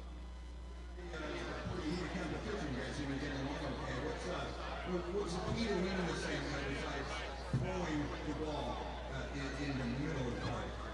All I'm just saying now, space myself Does the pitcher, is the rhythm of the pitcher affect you in any way? All right. Well, it was pretty thrilling, so we're looking to see, like, center, right in center, who's next round. Who's it going to be? Who's it going to be? You got 2 great charities you guys are playing for, so that's really what's important. So, all right, we're looking forward to seeing it, boys. All right, give it up for our pitchers, guys. They're going to the final, so we get back to you. Thanks a lot, Bill. Fantastic stuff, man. Does that guy work hard, too, after games, picking up every single piece of trash on the field. Look at him today, before the bunting competition, squeegeeing. Oh, my goodness. I felt like he was doing that forever. The behind-the-scenes people deserve so much credit. Again, that's Assistant General Manager Bill Walensky getting the prime time interviews as we have our final contestant here. Oh, on the fly. Scores reset. It'll be Sicknark Lufstock representing Sarasa going first. Here we go. On the bounce, bottom barrel. I'm going to let Terry Bonadonna score this bat. That's a 2. The same thing on the bounce. Whoa. Man, a good thing Terry's not in the same press box because I'd have a challenge flag. Bam. That was in there. Bullseye. Oh. That's on the outside. So cumulatively, the final score 7. It's a good round.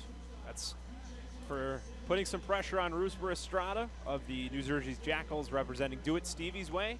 Either way, a charity will place first in an event for the first time tonight. Good. It's the Trinity Christian Athletics nonprofit won the prior 2 contests. Spread the wealth. That's I what like we it. wanna see. I agree.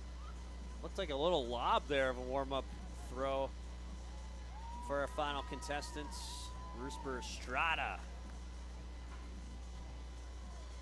He's testing a couple things, yeah, because I think that's what he was asking for Shave was, can I lob it? Because, again, you want this to be a skill, so obviously you don't lob a throw to second base here in our 3rd of 5 events. Outfield throwing as Aiden Varley had an interview downstairs with Jairus Richards of the Grizzlies of Gateway. So 7 is what Roosber's got to beat. Here we go. On the bounce. 2 points for the New Jersey Jackal. Roosber Estrada, and Roosber fires bullseye. Bingo. That's a 3 spots of 5. And only 2 throws. This is his 3rd throw. That's on the bounce 6. Roosber looking to lock this up for Sursa. The charity of the evening is Go Round is the sponsor of the skills competition. On the bounce, that'll do it. Winner, winner. We got a winner on the board for Do It Stevie's Way in the Good 3rd stuff. competition of the evening. Again, founded in 2010 in memory of Stevie Bajensky, who passed at the age of 17 from a heart defect. The Foundation's annual high school baseball tournament raises funds for scholarship, charitable donations here in the building this evening of Ozinga Fields as we have wrapped up our 3rd event of catcher throwing. Andy, what's been your favorite event so far? That's I like precision hitting. I like the timely, the timer countdown. I really enjoyed that one. But they've all been great. No, that's pretty interesting stuff. I'd say, you know, in my useless opinion, I'd say, yeah, precision hitting's been great so far. But now we get the outfielder throws. So we'll move along here on the scoreboard. So Do It Stevie's Way on the board. Trinity Christian Athletics team currently taking place as Chase Dawson won the Bunting, representing the Trinity Christian Athletic there of the Schaumburg Boomers. Mr. Dawson taking it. Craig Mozzie of the Florence Yalls for Trinity Christian Athletics of precision hitting. And now we just had our winner, Roosber Estrada. It's time to ride the White Castle Crave Wave. Turn up the heat with our 100% beef 1921 slider with ghost pepper cheese. It's seared, seasoned, and oh so fire. Then pump the brakes and take a sip of our new shake parfaits. From Oreo cookie to caramel butter cake, it's a classic shake adventure with a twist. The 1921 slider with ghost pepper cheese and new shake parfaits. The ultimate sweet and spicy ride. White Castle, long live slide. It's a home plate.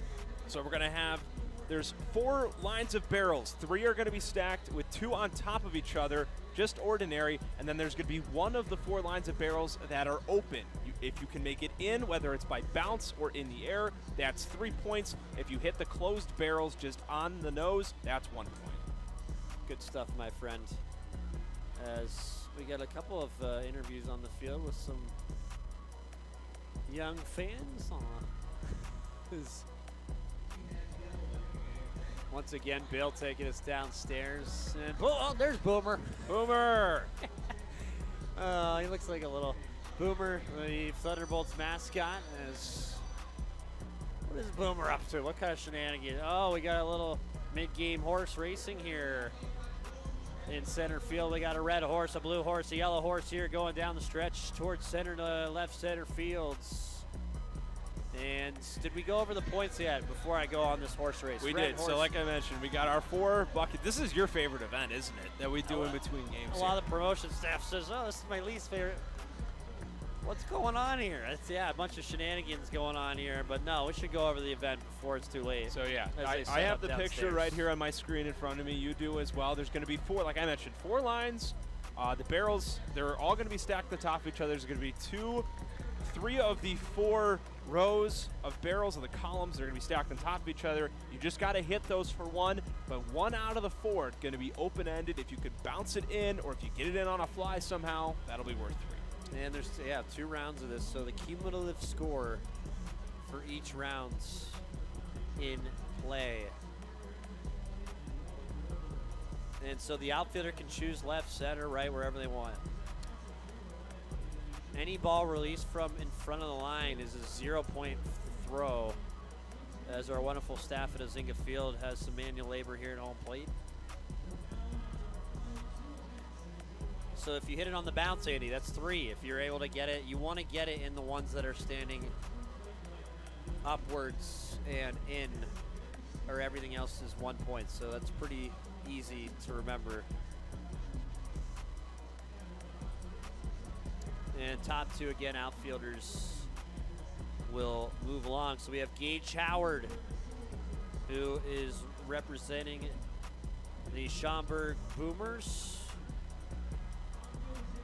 Gage this evening is representing Trinity Christian Athletics. He'll be the first contestant. Jairus Richards of the Gateway Grizzlies will be the second contestant.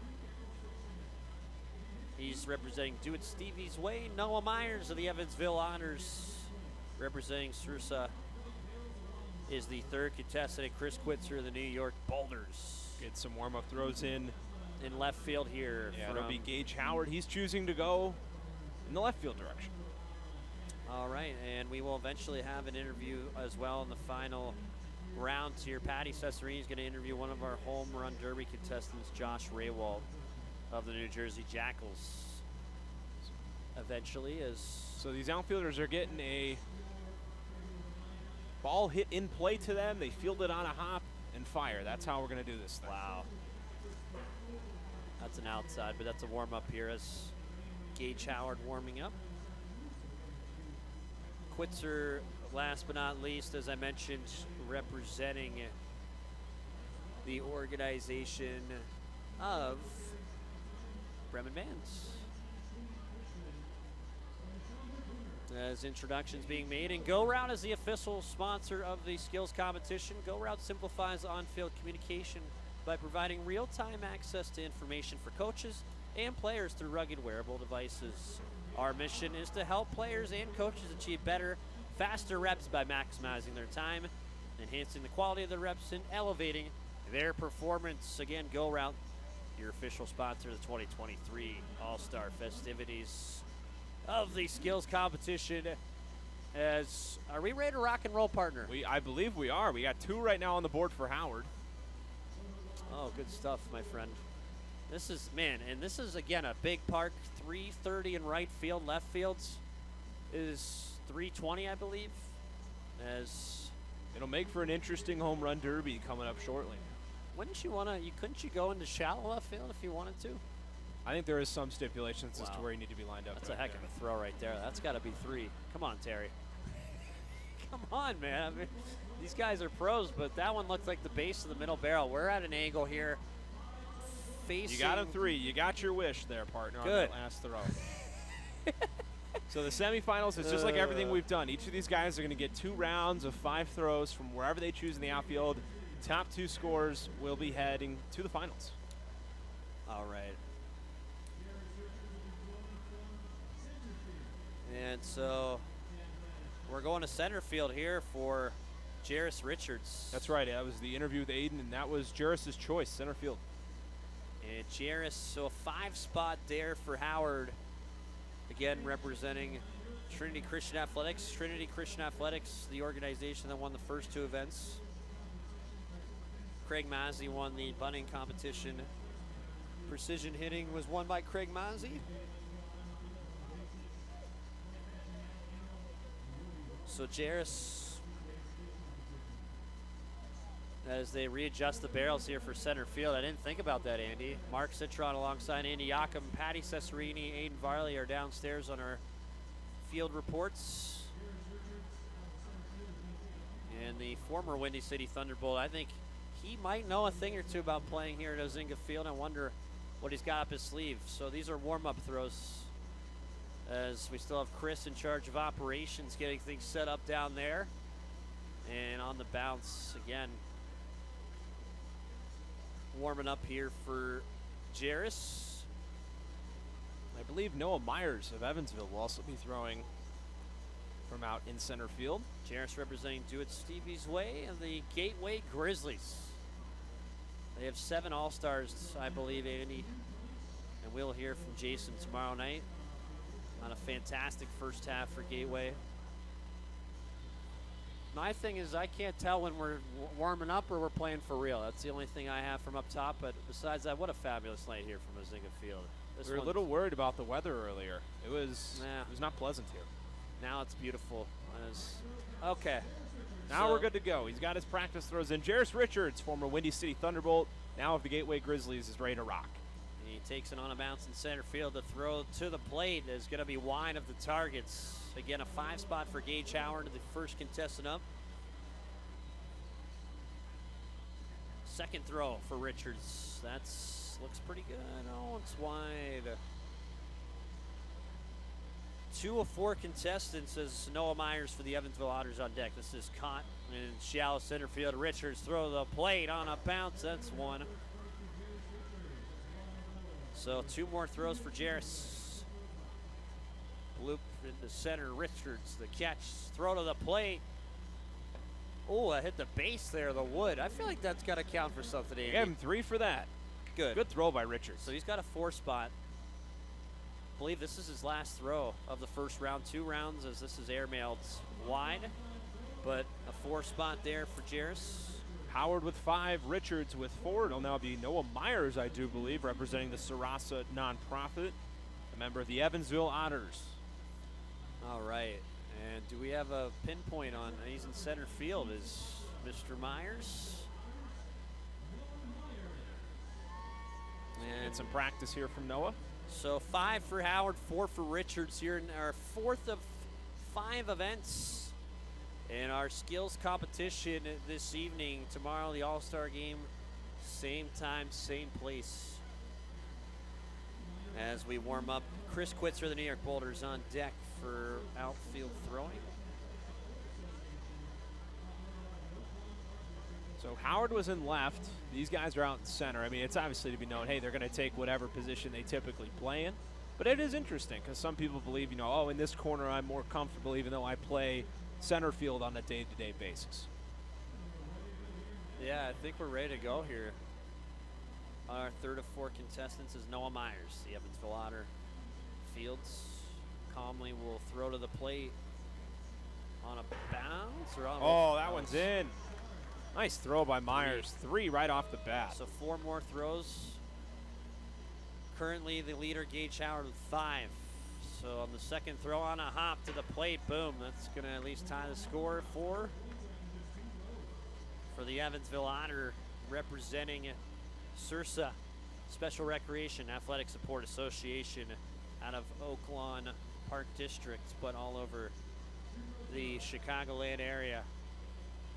As 3rd throw misses. 4 spot. Throw from Myers. That looks wide, and it will be. So 1 more toss for Noah Myers.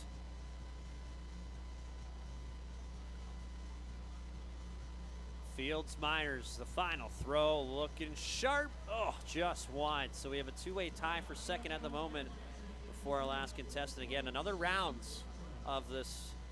So a 4 spot there for Myers as Chris Quitzer, the New York Boulder, will set up shop. The only guy in this contest from the East Division. The other 3 residing in the West. And the New York Boulder is 9 games over 500 as Chris. He's out in right field, so we're going to get someone. It'll take a minute for our group to reset the barrels. So Howard left field, Myers and Richards in center. Quitzer will be making his tosses all the way out in right field for Quitzer on the season. A .311 batting average, a .758 OPS. Part of a New York Boulder squad that is 3 games back of first place out in the East Division with a 29-20 record. Buffalo, New York kid, representing the Boulders. Man, I feel like every time I look at a box score, they win. Man, Mike Vershave right now, he's just really going to work. I got to give him credit, man. These guys who have Terry Bondana, Mike Vershave doing the heavy lifting, but years in the making as Chris Quitzer warms up in right field for representing the organization of Bremen Bands. So again, overall standings right now, Trinity Trolls 6-4 lead over Do It Stevie's Way. Each other organization, Sursa and the Bremen Bands, have a point each. Gage Howard in this particular event, 4-5 has the lead here in round 1. As Pam Woliski in there making photographs in right center field. She does such a bang-up job each and every time we're at the ballpark. Are we? Can we get a confirmation here? Are we playing for real, Andy? Yes, we are. First throw. Boom. On a bounce to the middle barrel. That should be. I'll wait for the judgment here. That's 1. As here comes Chris Quitzer's second throw on a bounce. That's the outside barrel.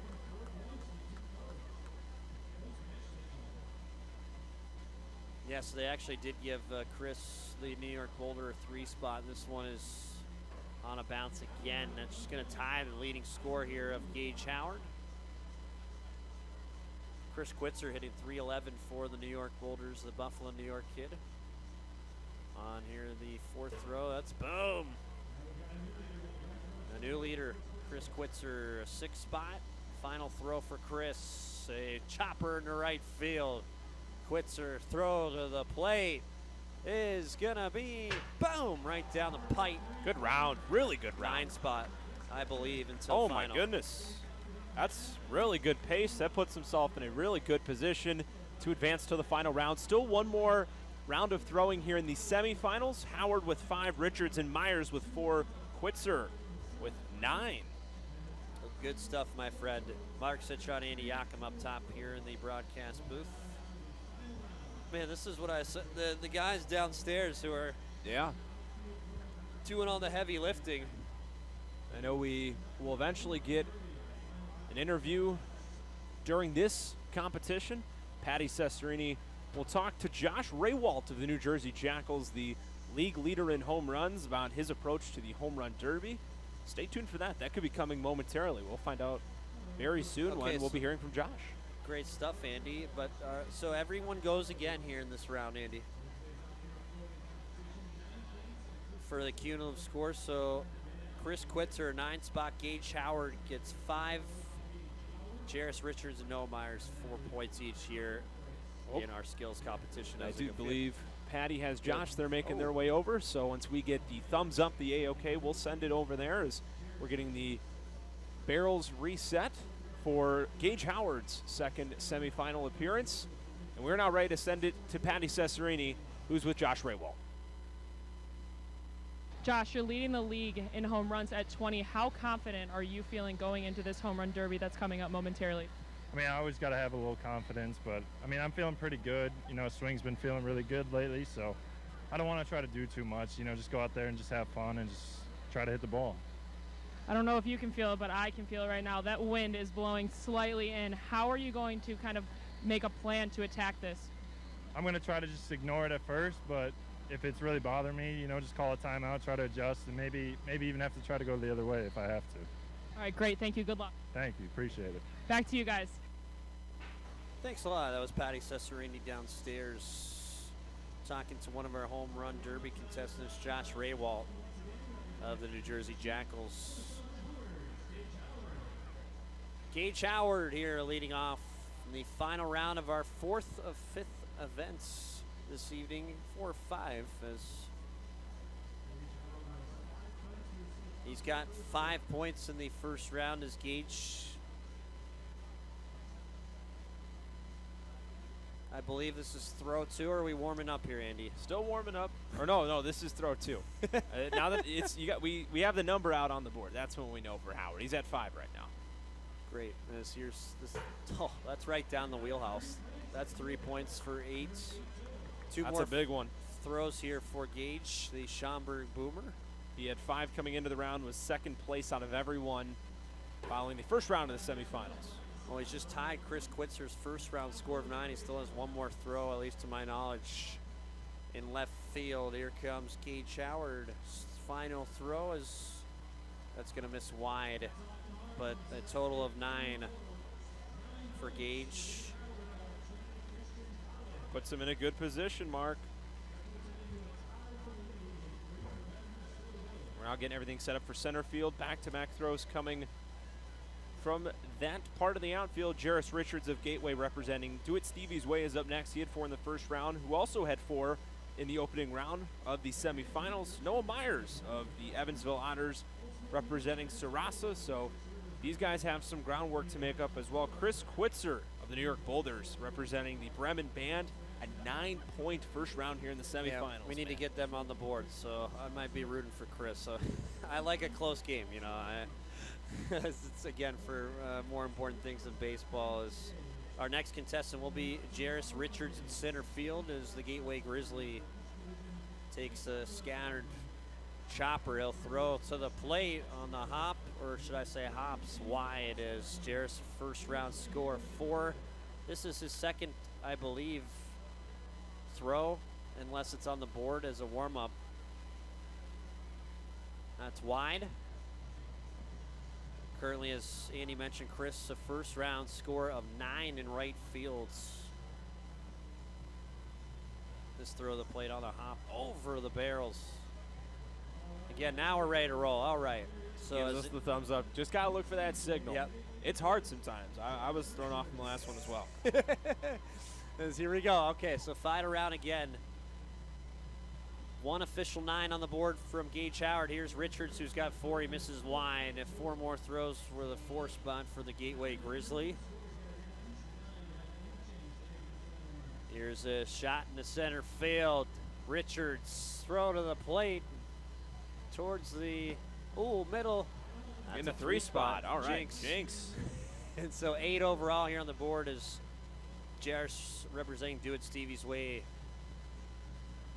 Here's the throw. Richards. Wide on number 3. So far 7. As our second of 4 contestants in our final round of our 4th of 5 events this evening. Here's the throw. That was an outside barrel, I believe.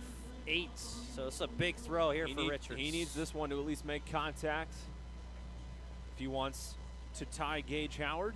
Let's see what he's got. All right, here we go. The throw over the barrels. 8. I got 9 here on the final tally for Richards and Howard. Chris Quitzer, again, if you're just joining us in the first round, got 9 alone. So Noah as long Myers. as he just needs to hit 1, and he's good to go. So right now the mindset for Noah Myers is he's doing his warm-ups. He had 4 in the first round, 5 to tie Howard at 9, 6 to take the lead over him and clinch a spot in the finals. All right, and so a lot of good throws here in center field for Myers as he finishes his warm-up again, as Myers representing Sursa. Go Route is our official sponsor of the festivities this weekend. Again, it simplifies on-field communication by providing real-time access to information for coaches and players through rugged wearable devices. Our mission is to help players and coaches achieve better, faster reps, maximizing their time, and enhancing the quality of their reps and elevating their performance. Go Route. Here's the first throw wide on the final round for Noah Myers, the Evansville Otter. So here's throw 2. And as Andy mentioned, we have a pair of 9s on the board. Basically a trio of 9s. So 1 point on the second throw for an overall score of 5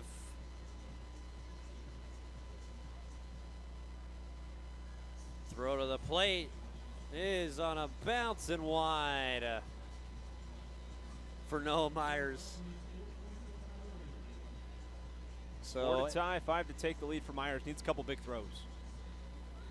Here we go on a hop then. It's a 3 spot. Things are a little interesting now. One more throw. So that's 8, and now here's the final throw to the plate, wide. Oh, so he'll finish with 8. Richards and Myers out in center field. Each had 4 in each of the rounds.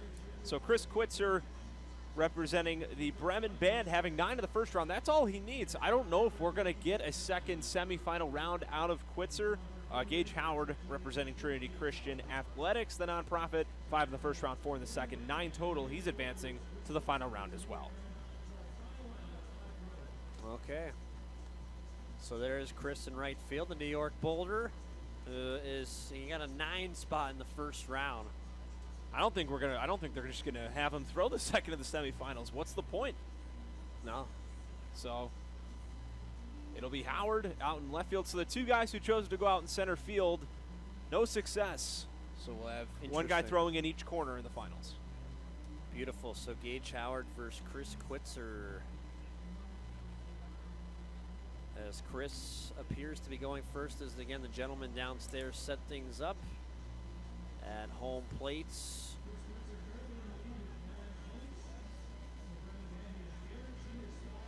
Really good work again downstairs as Mike Vershave, Chris Cool. So we just got confirmation from Terry next door via the PA that Quitzer will still be making his final semifinal throws. So we'll still get 5 more. Why not?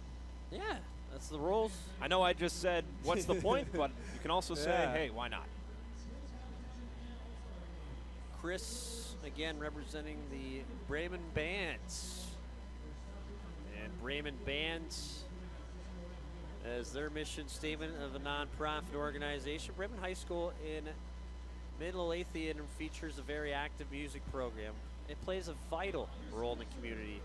Award-winning ensembles that include the marching band, concert choir, symphonic band, pep band, jazz, instrumental jazz ensembles, and the beginning bands. The focus of the program is on the musical excellence, citizenship, and pride of accomplishment. 10 spot here for Chris Quitzer, the New York Boulders, representing Bremen's Band. Here's the throw from right field to the plate, outside barrel. That's 11. One more event after this, folks. Home Run Derby, which I'm curious to watch here in this park. On the bounce, man. Chris Quitzer in control. He's got 12 now overall for first place in the standings.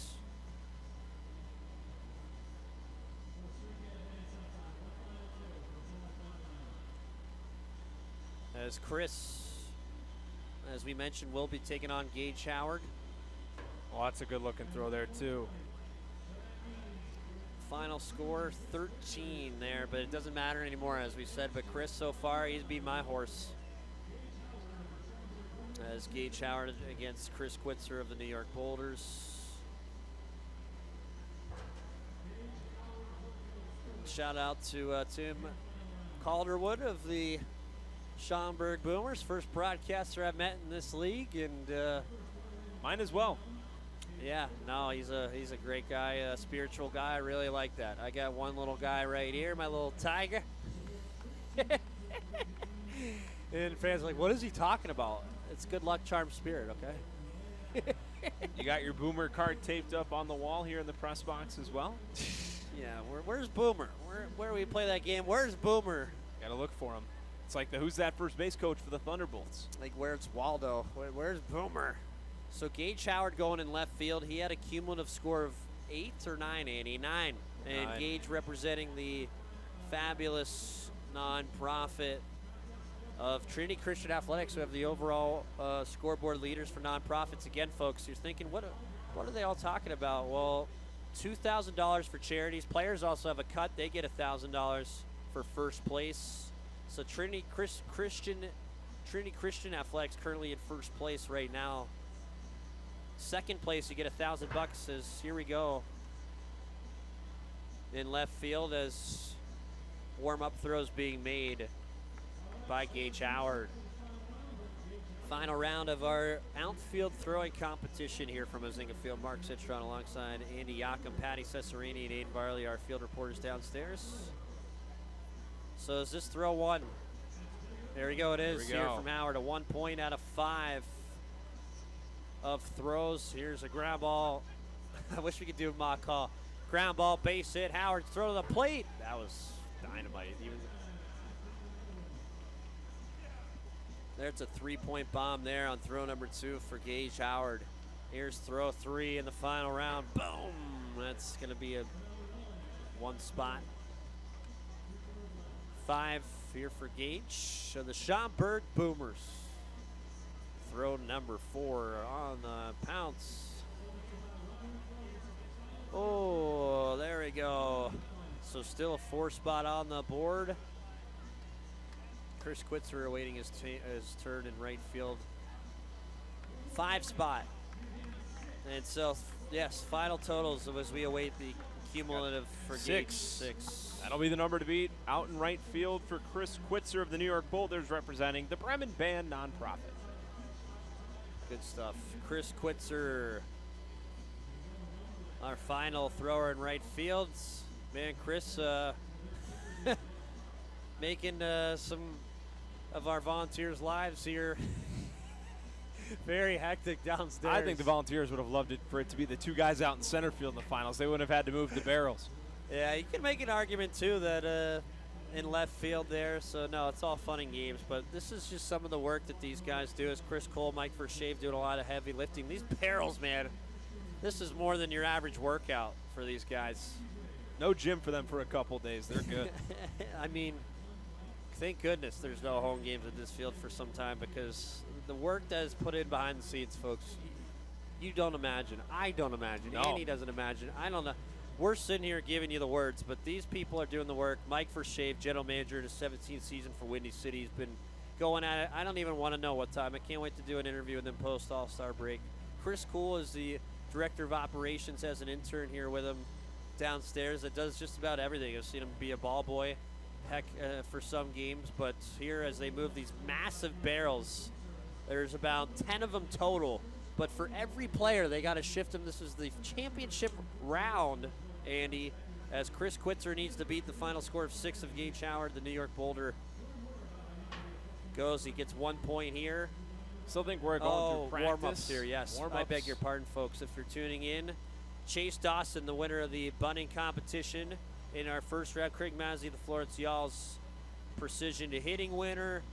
Bruce Estrada, the winner of the catcher throwing competition. Trinity Christian Athletics, our nonprofit, which all these men are sponsored by a nonprofit, currently in charge of the leaderboard in that $2,000 jackpot. So many great causes. Oh, tonight, fantastic Mark. I love stuff, it. my you friend. gotta love it. There's more important things than baseball.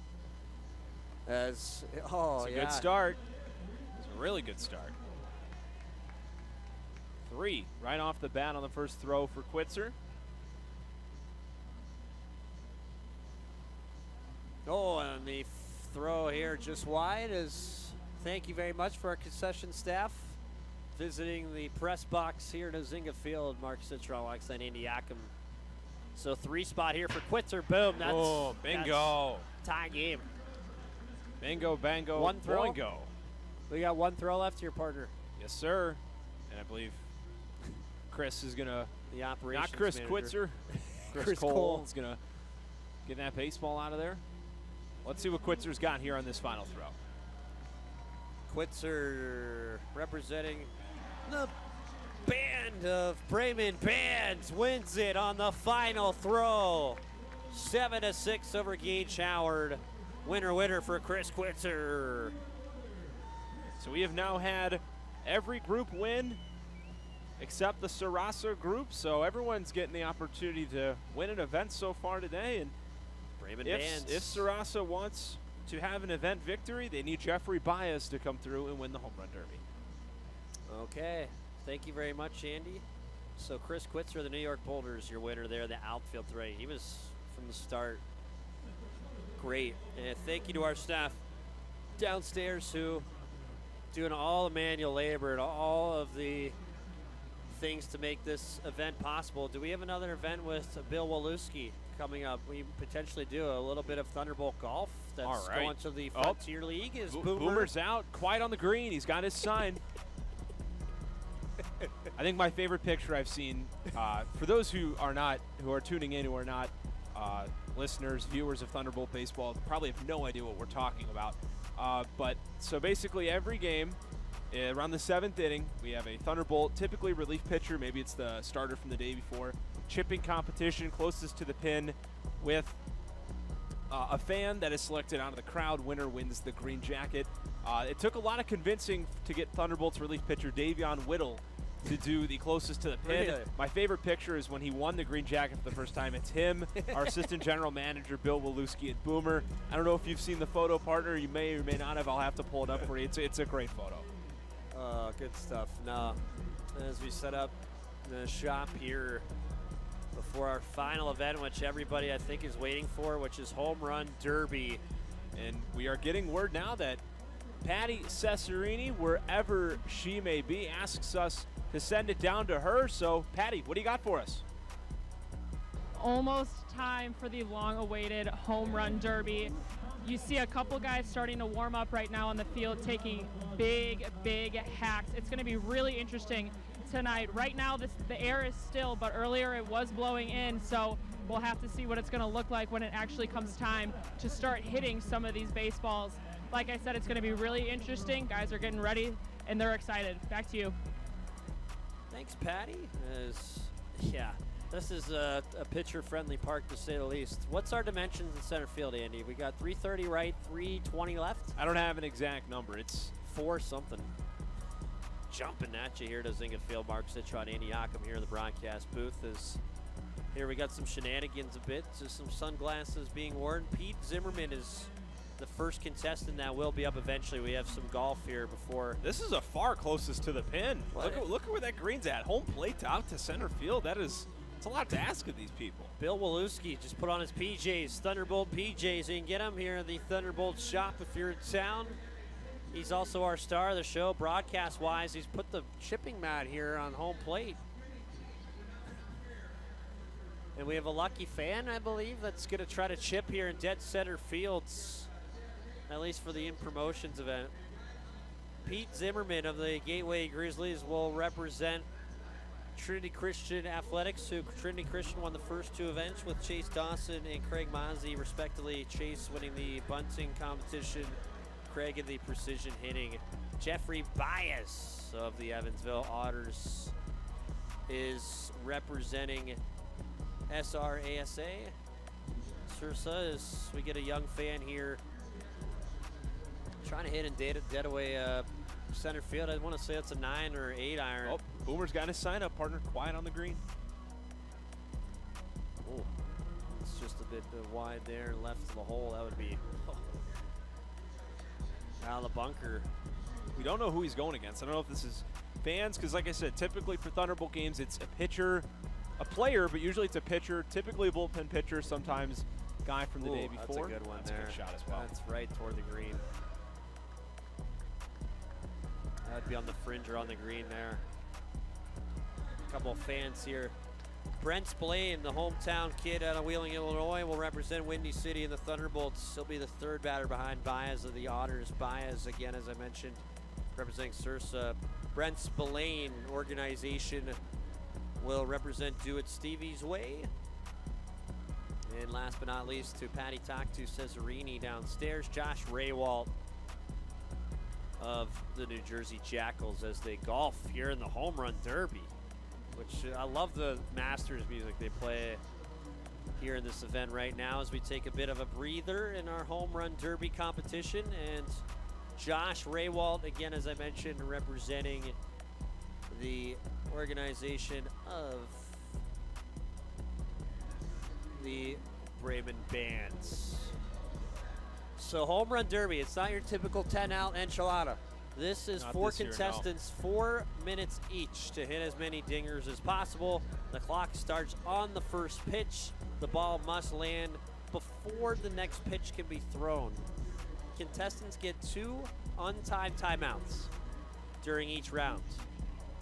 Batters are allowed to take as many pitches as they want without any penalty, though the clock will continue to run unless they call timeout. Pitchers can throw until the clock hits 0. Any ball that is hit out of the pitcher's hand before time expires counts. The 2 contestants with the most home runs after 4 move on to the final round. The final round timer is 2 minutes. Players will get 1 on-time timeout in the final. In case of a tie, hitters will have an alternating swing off until someone hits a home run. I believe our contestants today are all from Go Route here that are playing the closest to the Green Challenge. Great stuff. So in case of a tie, hitters will have an alternating swing off until somebody hits a home run. If it's still tied after 5 swings, they'll both get 1 swing in the ball. That goes the furthest is the winner. Thanks, my man. Shout out to all the behind the scenes staff. Thanks. Appreciate it. As Go Route, the official sponsor of today's festivities. Again, Go Route simplifies on-field communication, providing real-time access to information for coaches and players through rugged wearable devices. Go Route's mission is to help players and coaches deliver and achieve better, faster reps by maximizing their time, enhancing the quality of their reps, and elevating their performance. As we have our final event from Ozinga Field, the skills competition. Mark Citron bringing it to you live here in the Frontier League Skills Competition 2023. Andy Yakum getting a little bit of a break here in the broadcast booth. The show goes on. As mentioned, our final round, it was Chase Dawson taking of the Schaumburg Boomers, the Bunting competition, our first of 4 events. Craig Massey, the Florence Y'alls. Both of those gentlemen representing Craig and Chase, the Trinity Christian Athletics program. As the L screen brought back onto the field, Rusper Estrada, the catcher, throwing winner. As Rusper representing Do It Stevie's Way. Again, folks, these charities received $2,000 for the first place jackpot, $1,000 to second place, at $200 for the charities. Players also get a cut too. $1,000 for first place, $500 for second, $100 for coming out in third place. I'm really looking forward to this, Mark. The highlight of the night. Yeah, well, 4 of the best sluggers in the league, ready to battle it out in what is known as, what have you called it these last couple weeks? I'm leaving it to you. What's the line? What is Ozinga Field? It is the Grand Canyon of Illinois. As we get some directing downstairs, L screen set up, and what a fabulous job by all of our staff crews here this evening, and to all the player staff, but especially the Ozinga operations staff led by Chris Cool and Mike Vershave, general manager Mike of the Thunderbolts. 17th season, and this could, I would say, be the most chaotic 48 hours of Mike Vershave's career. Thank you so much. Terry Bonadonna as well, who was the voice at least for 8 seasons of Thunderbolts baseball. Does so much behind the scenes work, folks. Is at the park from 8 a.m. until well after every single human being is out of this thing. Heck, there was even an animal living in Ozinga Field before tonight, so a little raccoon able to go back to the wild. But right now, Pete Zierman of the Gateway Grizzlies is going to be the first contestant of Home Run Derby. Partner, do you got a pick on who's going to win this thing? I'm a little biased. I want Brent Spillane, hometown guy. Why not? I have no idea. Who do I think will? I don't know. There's a lot of good candidates here. I like Ray Walt. Me too. So I would say Ray Walt, but I'm pulling for Spillane. Okay, so again, folks, if you're just joining us, our final event here, Home Run Derby. I think everyone's waited for it. 4 contestants, 4 minutes, a time clock, no outs as we're underway. Pete Zimmerman of the Grizzlies launches one to deep left. That's going to be short. Second pitch short as well. Again, folks, as Pete is representing this evening, Trinity Christian Athletics, who won the first 2 events of 5. This Oh, that is one's crushed. line Stay to fair. left. Oh, foul. 30 seconds shaved off here for Zimmerman. Again, they play at a very small fields in Gateway, but all these contestants well deserved of their appearances. This is, again, we're almost in the first of 4 minutes for Pete Zimmerman. That's a high fly ball to left field. Is Get out of it gonna here. go? It will leave the park. Home run number There one. another This one? one on a line drive off the wall there of left. So one for Zimmerman. Zimmerman, a 371 average, as this one will be just short. 16 home runs, 63 RBIs, an OPS of over 1,200. He leads the entire Frontier League in runs batted in so far this season. Thanks a lot, partner. Pitch to Zimmerman. He'll use his timeout here. 2 minutes, 48 seconds remaining in his 4-minute opening round. One home run hit by the Gateway Grizzlies so far. There's a lot of them here in Crestwood this week. Beautiful night, as Terry just said, here at Ozinga Field.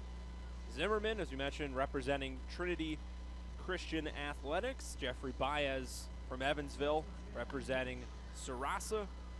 Brent Spillane of the Windy City Thunderbolts, representing Do It Stevie's Way. And Josh Raywalt from the New Jersey Jackals, representing Bremen Band. That one is skied. Get out and stay fair. That will go. We got kids out in the parking lot chasing baseballs. I love it. Beautiful. So Zimmerman has a 2:23 on the clock right now. This one is deep off the wall, left center. Remains 2 for the Gateway Grizzly, Pete Zimmerman. He still has 2 minutes, 12 seconds remaining. You notice who's throwing to him, partner? Abdiel Diaz. Man, his arm's going to be tired by the end of the night. He's been doing a lot. Precision hitting, throwing. He's throwing for the bunting competition. Oh, get out, ball. Adios, baseball. Smell you later. 3 for Zimmerman here in the first round. I'm interested with Raywalt. So obviously Zimmerman hitting from the right side as he pops this one up. Baez and Spillane all right-handed. Raywalt the lone lefty. So that'll be intriguing. We're now under the 2-minute mark at $143 home runs for Pete Zimmerman. That's deep in left field. Going, gone! What did Chris Berman used to back, like a chicken. So 4 for Zimmerman. He's got a $123 on the That one clock. might get out. Oh, that's gone. It does. If it's fair. That ball is on another planet. 5-6 now for Zimmerman, and he calls time with a $115 in his at bat here, representing Trinity Christian College at Palos Heights that supports 14 intercollegiate teams, and this year they won the 5-Star Institution Gold Award from the NAIA for promoting the 5 core values of respect, responsibility, integrity, servant leadership, and sportsmanship. So Peter Zimmerman, 6 home runs here in our first of 4 contestants of Home Run Derby with a $112 on the clock. If you're just tuning in. So this is the first rounds. Whoever gets the 2 contestants of 4 after 4 minutes go to the finals. The final round timer is 2 minutes. That's another one. 7 for Zimmerman. He's got 50 seconds on the clock. That's get legs, absolutely ball. laced. Get legs. Deep left field. Get outta That here. ball is out of here. The clock went backwards there. It's up 8. That's 8 for Zimmerman. It might say 7 in your homes, folks, or wherever your tablet may be streaming. Oh, that that's one's tagged. demolished. See ya. Bye-bye, baseball. Ho, ho, ho. Pete Zimmerman, we're putting on a show here. 9. Is this one 10? That ball's in play. Pete's got 15 seconds. Can he hit double? That's a line drive toward the track. Off the wall. He's at 10. All right, he's got at least a pitch or 2. 4 seconds. That one deep left center field. Double digits for Pete. Last pitch. That'll stay in the park.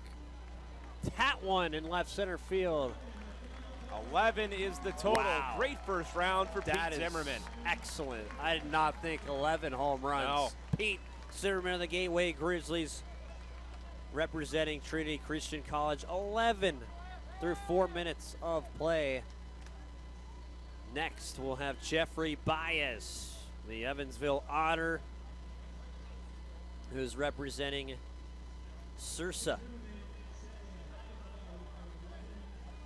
here this evening. Go Route, our official sponsor of the festivities of the All-Star festivities. Mark Citron alongside Andy Yakum. I believe we have Patty Cesare down the field. Been waiting for us. Patty, what do you got? Thanks, guys. I was standing by the third base media well, and a few Thunderbolts players were sitting around there. And when Pete Zimmerman was up, the running joke here at Ozinga within the Thunderbolts, that those balls that are warning track that you would think are going out, the key word to say is Ozinga. So he Ozinga'd a lot of balls early on when he was up, but then started to hit his stride about halfway through. I also heard Richie Sexton kind of coaching Brent Spillane, giving him some tips and tricks on how to work through this home run derby. As we know, he was a big home run guy back when he played. It'll be fun to see how this one plays out. Back to you guys.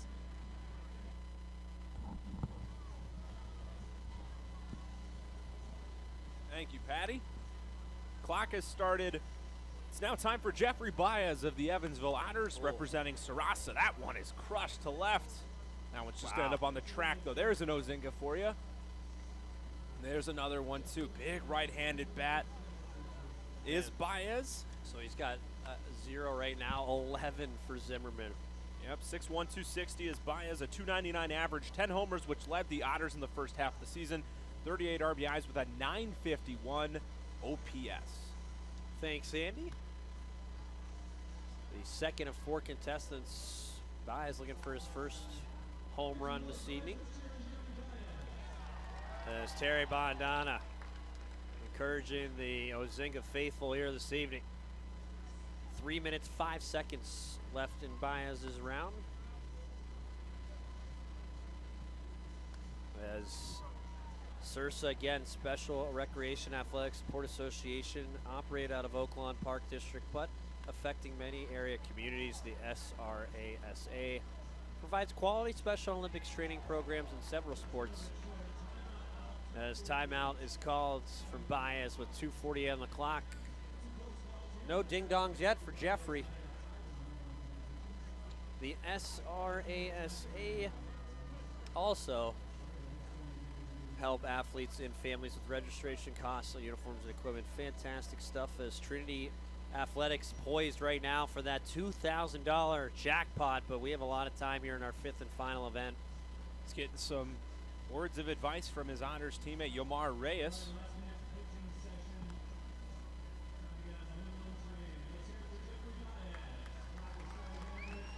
Sarasa, the only nonprofit that has not won an event yet. 2:45 on the clock. Baez. Oh, there's one. That one's crushed. Left field. Get out of here. Deep. That ball is out of here. Oh, that one launched. Is it going to stay? Oh, baby. Man. Let's see him get in a groove. That one's out. So there's 2. Pete Zimmerman had 11 in the first round for the Gateway Grizzlies. 2 right now with 2:20 to go. Still has less than half the clock here, but again, folks, the top 2 contestants will take it. Hometown kid out of Wheeling, Illinois, Brent Spillane on deck. 2 minutes, 6 seconds right now as Baez chops one to left field. Under the 2-minute warning. 2 timeouts per at bat. Oh, that one's got to be, right? The Canyon air. Oh, off the wall. Zinga holds it in. Oh, my goodness. That's what I'm saying. Pete, man, is just. That 11 from Zimmerman is looking much, much more impressive as we're going along here. Can he do it again, Andy? That's the thing, and so we'll find out. That 2 minutes, cutting it in half will be interesting to see. A lot of pressure on these pitchers here. You'd think that one off the wall there. A minute 25, 2 spot here for the Evansville Otter, Jeffrey Baez. Oh, that was crushed. Bye-bye. Adios, my baseball. goodness. Smell you later. There's 3. There could be 4. Left center. It's deep. Off the wall. Buck 8 on the clock. Baez calls for his final timeout. Here is our second contestant home run derby. From Ozinga Field. Tomorrow night, the All-Star game at 6:30 Central Time. So Baez 3. Pete Zimmerman of the Grizzlies representing Trinity Athletics with 11 in this one. As Yamar Reyes talking with Baez here in his timeout.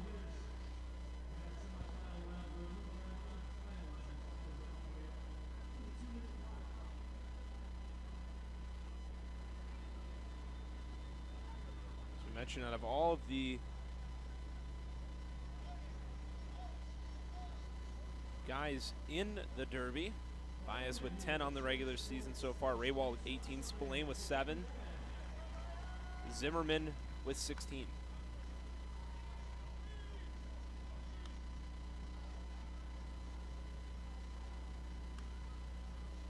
Baez 3 right now, 50 seconds of clock. So if you're Brent Spillane or Josh Raywall, you're really looking at this number right here, unless Baez can put on a show and get a few extra coverage bombs. Is this one deep to left center? That's going to hold. Here in the Grand Canyon of Illinois with Zynga Field. Mark Citron, Andy Yakum. Bringing you Frontier League All-Star coverage. Aiden Varley, Patty says, are you downstairs? 16 seconds right meow for Baez. He's got 3. Our second contestant trying to pad to his tally here. 8 seconds. That one's going to stay in the park. One more for Baez. He takes it. And, oh, that was, here we go, left field. Not in time, according to Terry Bondon. Didn't matter. Hit the track. So 3 for Baez, representing Sursa this evening. Now it's the Wheeling, Illinois native, the Windy City Thunderbolt, Brent Spillane. And as we talk about frequently, we're seeing his Thunderbolt teammates sitting down right in front of us. They're getting their phones out. They're excited. It's Brent Spillane time.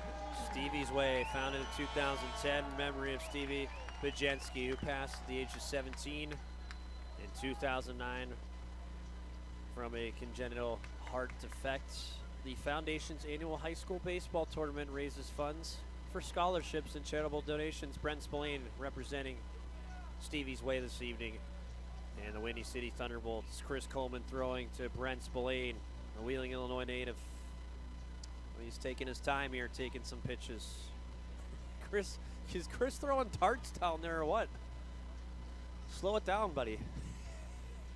So 11 for Zimmerman. Baez with 3 now, and the Thunderbolt. Brent Spillane begins the clock.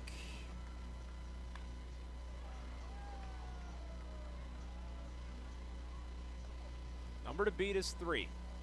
At least to stay off the chopping block. Brent's looking to do a lot more damage than that. Just getting under these right now. Seeing it well, though. Brent's mom will be coming to the All-Star game tomorrow night.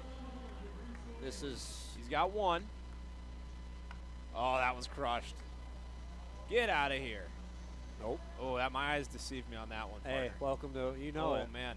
Oh, well, that's foul. Heads up down there in the porch. 3:15 left on the clock. That one's driven into the gap. That one's going to stay in, though. The canyon, this is right there. So 1 for Brent Spillane. Does that one have enough? It does. Make it 2. Dose. Brent's just got to get into a groove here. Stevie's Way, representing the Windy City Thunderbolt, Brent Spillane here. The third of 4 contestants, Josh Raywald on deck. With 2:45, Brand clobbers this, but stays in the park. He's gotten his 2 timeouts. He's going to use the first here. All right, good stuff. And again, folks, the next round will be 2 minutes, so it's going to be fast break to say the least. 1 of 2 timeouts taken. Again, our jackpot winner, charities get $2,000. in the earnings. $1,000 for second place, $200 charities will receive for the individual winner. Trinity College, if you're just joining us, and Chase Dawson team up for the bunt competition winners and the Schaumburg Boomers. Chase captured the first event. Trinity College continued their success with Craig Mosley, the Florence Yalls, winning the precision hitting contest. Rusper Estrada was the catcher that won for the New Jersey Jackals. As Rusper representing Do It Stevie's Way, we're back underway. That's a line drive right field. They say one on the board for Brent Spillane, Andy, here with 2:20 to go. So they took one off, I guess. Baez has 3, 11 for Zimmerman. Now that's leveled but foul.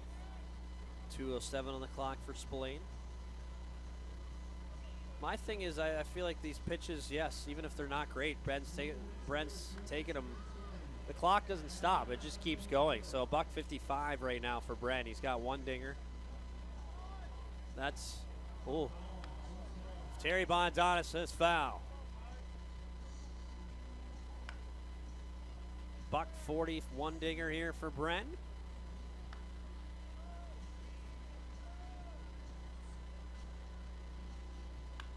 That looks. Oh, it's hit well, but I think that's going to stay in as well. Oh my goodness. See, at most parks that's out left center field again, but timeout called for Spillane with a $126. I thought he had 2. I don't know what happened. They did have 2 on the board. They took it down.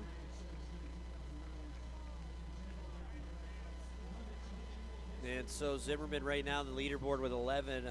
Baez has 3.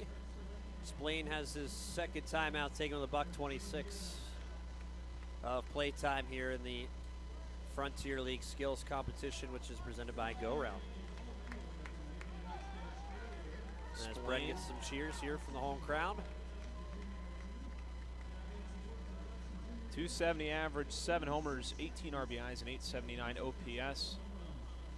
And just over 40 games played in this first half.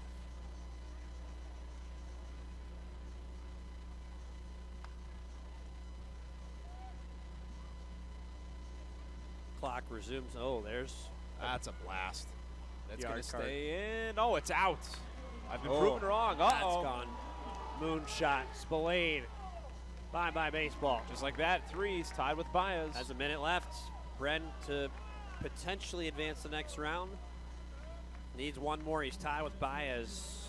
There's still Raywald on deck. That one is deep.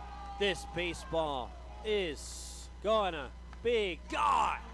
4 for Spillane with 42 seconds on the clock. If he gets a couple more, I think he's feeling pretty good about himself.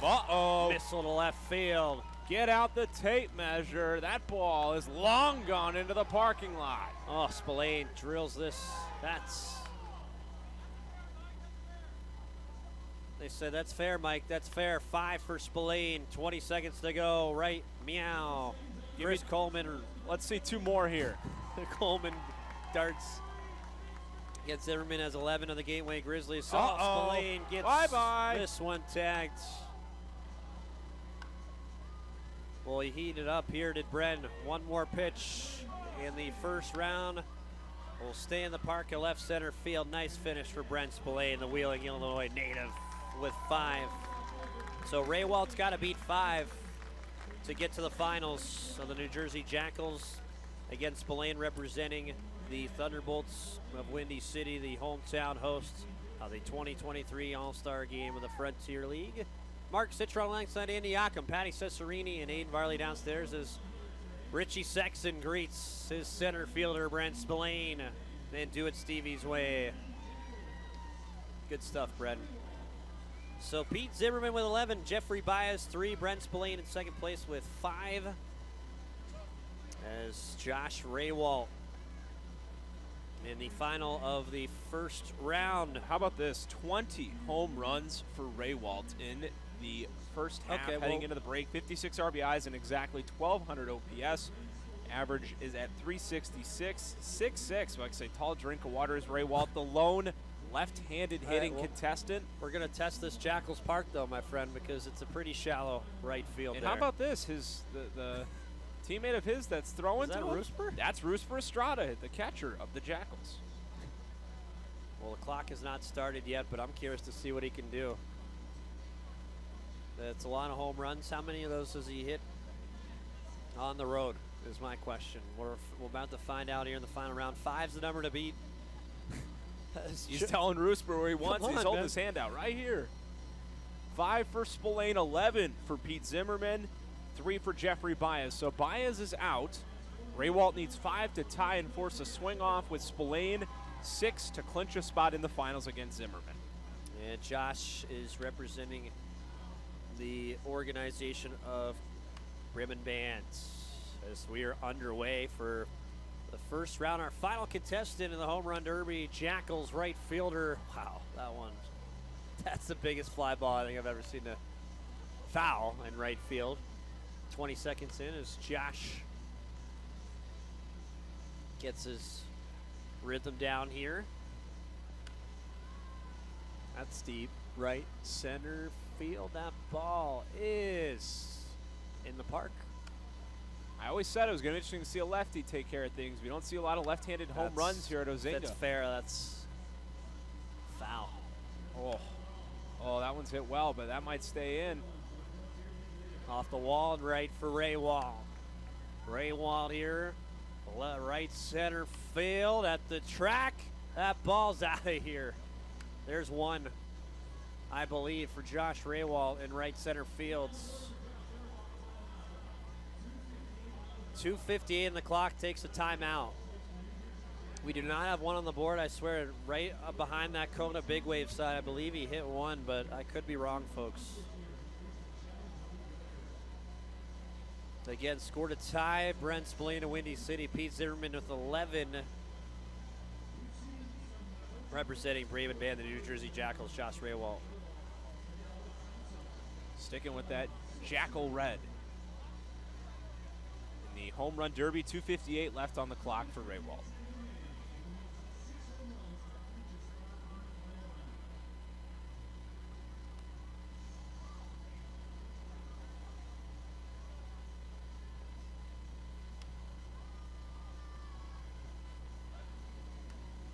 Well, yeah, there is one on the board. Okay, I'm not losing my mind.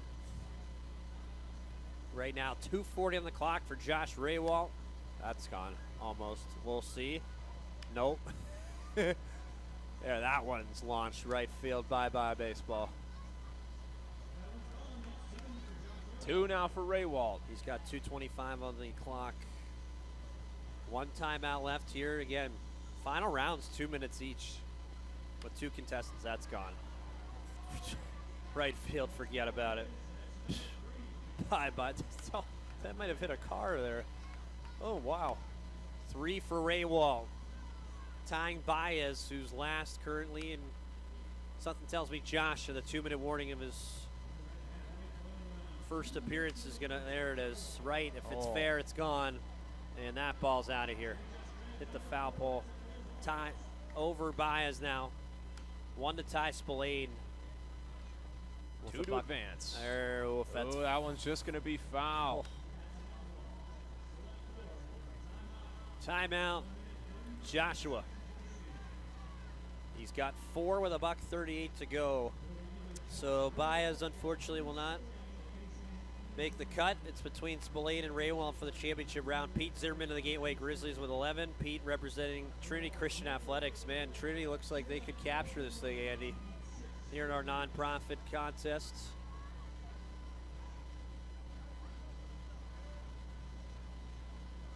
Where did Aiden Varley go? Where's the beef? They're down there somewhere. That I know for a fact. All right, we're ready to rock and roll here in our final event. If you're just joining us again, Chase Dawson won, the Schaumburg Boomers wins bunting. Craig Mozzie of the Florence Yalls wins precision hitting.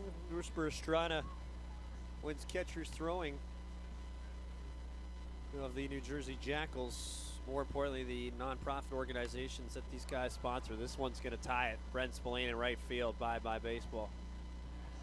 5 with a minute 15 to go, Raywald here in Home Run Derby looking to take on Pete Zimmerman. There it is. If it's fair, that ball is out of here. Raywald will be in the championship round. He still has a buck to go, and he just, I believe, says, let's do this in the championship against Pete Zimmerman. And again, the championship is 2 minutes untimed. They get one timeout. In case of a tie, hitters will have an alternating swing off until somebody hits a home run. If it's still tied after 5 swings, they'll both get one swing, and that ball that goes the furthest is the winner. All right. Well, really good stuff tonight. Again, as mentioned, from all the people behind the scenes. Bill Waluski, the assistant general manager. Again, I see him after every ball game here, raking, cleaning up the fields, making sure everything's picture perfect in the details every single night. Mike Vershade, general manager of the Windy City Thunderbolts. Incredible work with Terry Bonadonna and others.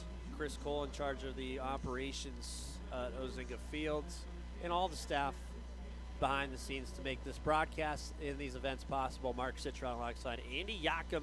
So Home Run Derby 2023 here in the Frontier League All-Star festivities here at Ozinga Field will feature Pete Zimmerman of the Gateway Grizzlies representing Trinity Christian Athletics versus Josh Raywald of the Bremen Bants.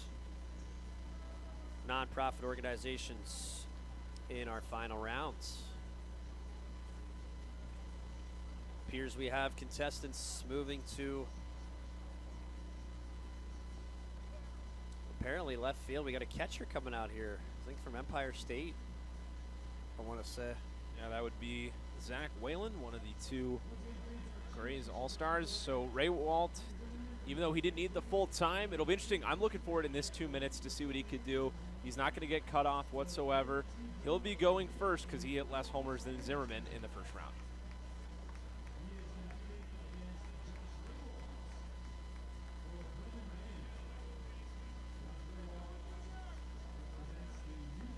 That is correct, partner. And again, Go Route is the official sponsor of the skills competition and All-Star game. Go Route simplifies on-field communication by providing real-time access to information for coaches and players through rugged wearable devices. Our mission is to help players and coaches achieve better, faster reps by maximizing their time, enhancing the quality of their reps, and elevating their performance. So Trinity right now in terms of the nonprofit leaders, 7-4, a 2-way tie for second place there. As Stevie's, it appears a 2-way tie again. Sursa and Do It Stevie's Foundation and Stevie's Way tied for second place. So Trinity with 7 points. And some warm-up pitches there for Rusper Estrada. And we're ready for the final round. Again, 2 minutes, 2 contestants. Each get a timeout each. Pete Zimmerman will go last, it appears. As Terry Bondana goes over the instructions.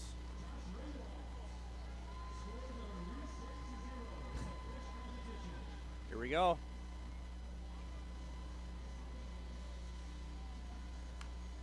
We're underway, round 2. Josh Raywald, New Jersey Jackals, the final partner. How many did he jack the first round, partner? 6. 6 was his total. He could have gotten a few more, but all he needed was 6 to pass Brent Spillane on the leaderboard. Right. So this is pounded to right field. That's a moonshot. Oh, I think that hit the light tower. There's one. He's got a real pretty swing. There's something about a left-handed power swing that, yeah, he does. That's undeniable. Right center field. This ball's deep. It's gone. That's probably that might be the deepest one we've had hit so far. In right center. There we go. We don't see a lot of the balls fly out here at Ozinga in that right center gap. Arguably the deepest part of the park. You're right, Andy. As timeout taken from Raywald, he's got 2 If you're curious, Pete Zimmerman at 11 and 4 minutes, so with a $1.19, a timeout call for Raywald as he gathers around his Jackals teammates. Participating here in the festivities from Crestwood, Illinois. Mark Citron alongside Andy Yakum. Patty Cesarini and Aiden Varley are downstairs. They're in Patty's pen down the third base line, where she does most of her hits. A lot of fellas here having a good time at Azinga Field this evening.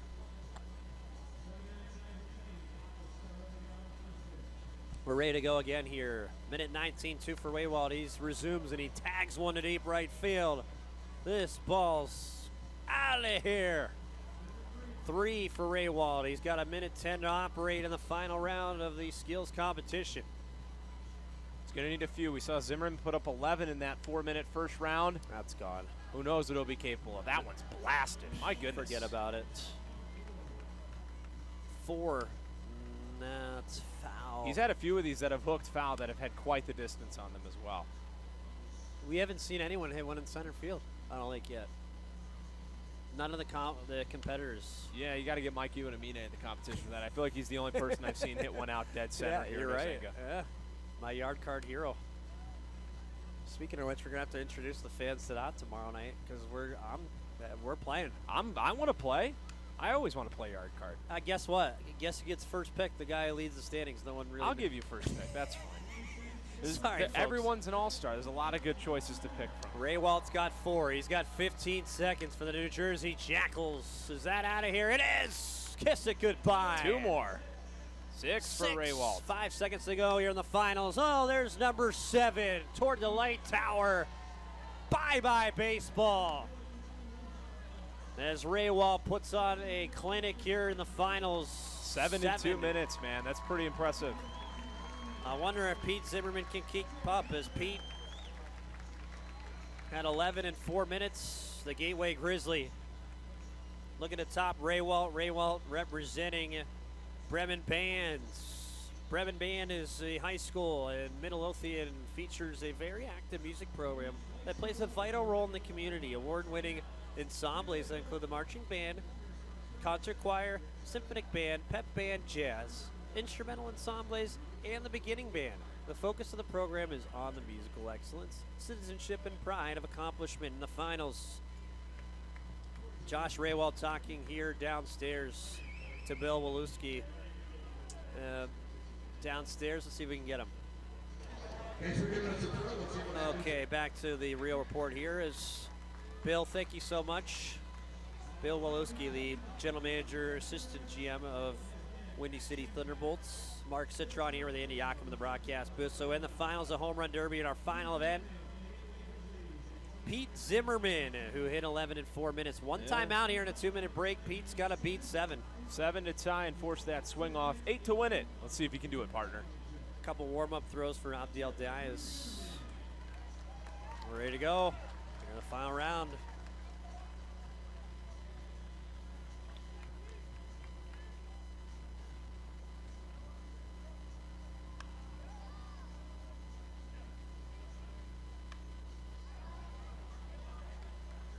That one, gone. 1 here in the first 10 seconds for Zimmerman. Dead center. That one's going to be short, though. That was wow. Zimmerman able to tag that deep left field. Can't tell if that one. That one's not out, but that one is. Make it 2. That's 3. Minute and a half, 4 to tie, 5 to win. Minute 20 here for the Gateway Grizzly. Pete Zimmerman, and now he that laces one's this crushed. One deep. That Get ball's out of here. Out and on the track of the Canyon. Minute 13 timeout Zimmerman. He's got 3, needs 4 to tie. As he gets a water from his Grizzly teammates. Zimmerman representing Trinity Athletics. Trinity Athletics and Trinity Christian College in Palos Heights supports 14 intercollegiate teams. And this year they won the 5-Star Institution Gold Award from the NIIA for promoting the 5 core values of respect, responsibility, integrity, servant leadership, and sportsmanship. We're back underway. 1 minute, 2 seconds, right? Meow. That one is laced. I don't know if that's got it, does it? No. Oh. 3 to tie. 4 to win for Pete. Oh, that one's close here. Deep, deep, off the wall, top of the wall of Ozinga Field. 47 seconds. 7-4 Ray Wall. Zimmerman, that one's see you later. Oh, man. 5. Uh-oh. Uh-oh, he's going to make this interesting. Is this one in? That's going to stay in, partner. 6, 30 seconds to go. Zimmerman deep. This is for 6. Kiss it goodbye. Uh-oh, so Zimmerman deep to tie. Yes, indeed. We're tied to win it. Zimmerman deep. That's in the park. 13 seconds. He thought he won it. Zimmerman, that one is going to be left before the track. Zimmerman tags it deep to left field. He's got 3 seconds here. Zimmerman, one last pitch will not. We are headed for a tie. It's a swing off. Oh, my goodness. Fantastic stuff from Ozinga Field in our final event. Pete Zimmerman tying Josh Raywald in Home Run Derby in the final round as he's greeted by Frontier League All-Stars. They're loving it. Supercharged. Let's go. Why not have more? Oh, man, I'm so excited. So the tiebreaker players. A swing off until someone hits a home run. If it's still tied after 5 swings, they'll both get 1 swing, and the ball that goes the furthest is the winner. They're going to go. We're going back and forth. Okay, but how would they measure the farthest distance? That doesn't mean home run. That just means wherever the ball's hit. So if ball's hit in the gap, ball's hit out. Interesting. Yeah. So again, folks. And I think I want to address this too, partner. Sorry to cut you off. So first hitter that hits a home run, it was just picked up by Terry over in the PA booth. Second hitter gets a chance at redemption. So it saves whoever's up first. I think it's Raywald. If Raywald hits one out right away, that doesn't automatically mean he's the winner. Zimmerman gets a chance to match. This will be a lot of fun. Wow. Awesome stuff here. So Trinity Athletics appears to, I can't confirm, but it looks like with Zimmerman clinching here in the finals, they're going to get that top grand prize at $2,000. Again, I cannot confirm that point total, but with the 7-4 lead in the final round, as again, Raywald's going to go against Zimmerman here. Josh Raywald, New Jersey Jackals, Zimmerman of the Gateway Grizzlies, as Raywald first here in overtime. There's no time. It's just a swing off, I should say. I'm already stuck on the if nothing happens after 5 swings. So I guess you get 1 swing, or no? Yeah, so if Zimmerman hits this here, I believe it is a done deal. Wow. Couple warm-ups from Abdiel.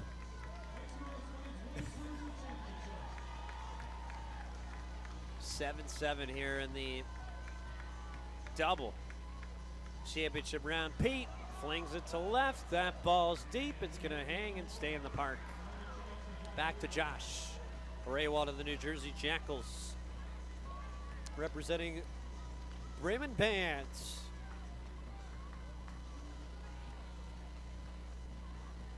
Josh ready to go to the plate here. In alternating fashion. Oh, that's gone. Right field. Oh, my goodness. Over the scoreboard of Ozinga Fields for Josh Raywald. Pete's got a chance to match. And if Pete can't hit the big fly here, Bremen Bands and Josh Raywald of the New Jersey Jackals will capture the Home Run Derby in 2023. The Frontier League, the pitch taken by Zimmerman from Abdiel Diaz. This one lays down the left field line. That ball is over the track. It stays in. Josh Raywald, your 2023 Frontier League Home Run Derby champion. Vuvuzuela Crazy from Crestwood, Illinois.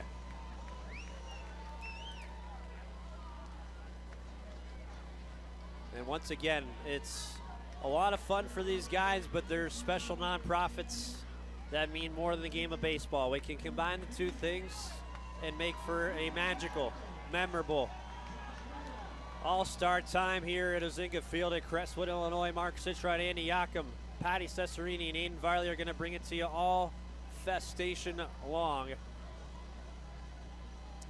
That's such a word, of festivities, as we'll have our nonprofit. So Bremen Band gets the last one there, Andy. So Bremen won the outfield throwing with Chris Quitzer of the Boulders in New York. Josh Raybald of the New Jersey Jackals gets them their second win here in the Home Run Derby. So Chase Dawson of Trinity Christian from the Schaumburg Boomers. Same thing for Craig Massey from Florence, also representing Trinity Christian. They got the first two events started with bunting and precision hitting. Then we saw Sicknarf Loopstock representing Surasa from the Ottawa Titans win the catching throwing competition. Thank you, Andy. Trinity Christian is the official winner, 8-7 over Bremen Band, and congratulations again to Trinity Christian College. What a night from Ozinga Fields. So Josh Raywell wins the Home Run Derby. As Andy wraps it up, we head downstairs for a special interview. Let's send it downstairs. Greg Massey from Precision Hitting, Philip Steering from Venture Throwing, Gage Howard from Outfield Throwing, and a runner-up from Home Run Derby, Peter Zimmerman. Let's hear it for the Trinity Christian College Athletics team.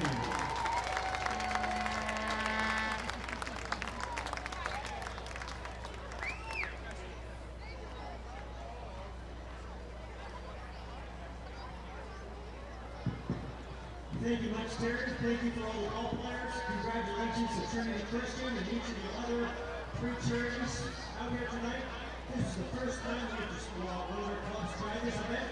It seemed like it was a great success. We appreciate you coming out. We appreciate Go Route. I'm going to introduce Michael Rowley, the CEO of Go Route, to congratulate the winning team and the winning charity. Congratulations to you, gentlemen. You put on a great show today. You helped out a lot of people with the charity. What's the most important thing? I hope you guys had a lot of fun and let me team us be a part of this great event. Thank you, Mike. We're going to go ahead and the players will be sticking around in the field for kids to run the bases and get autographs. Invite everyone back tomorrow night for the 30th Winter League All-Star Game. Thank you very much for your parents' support.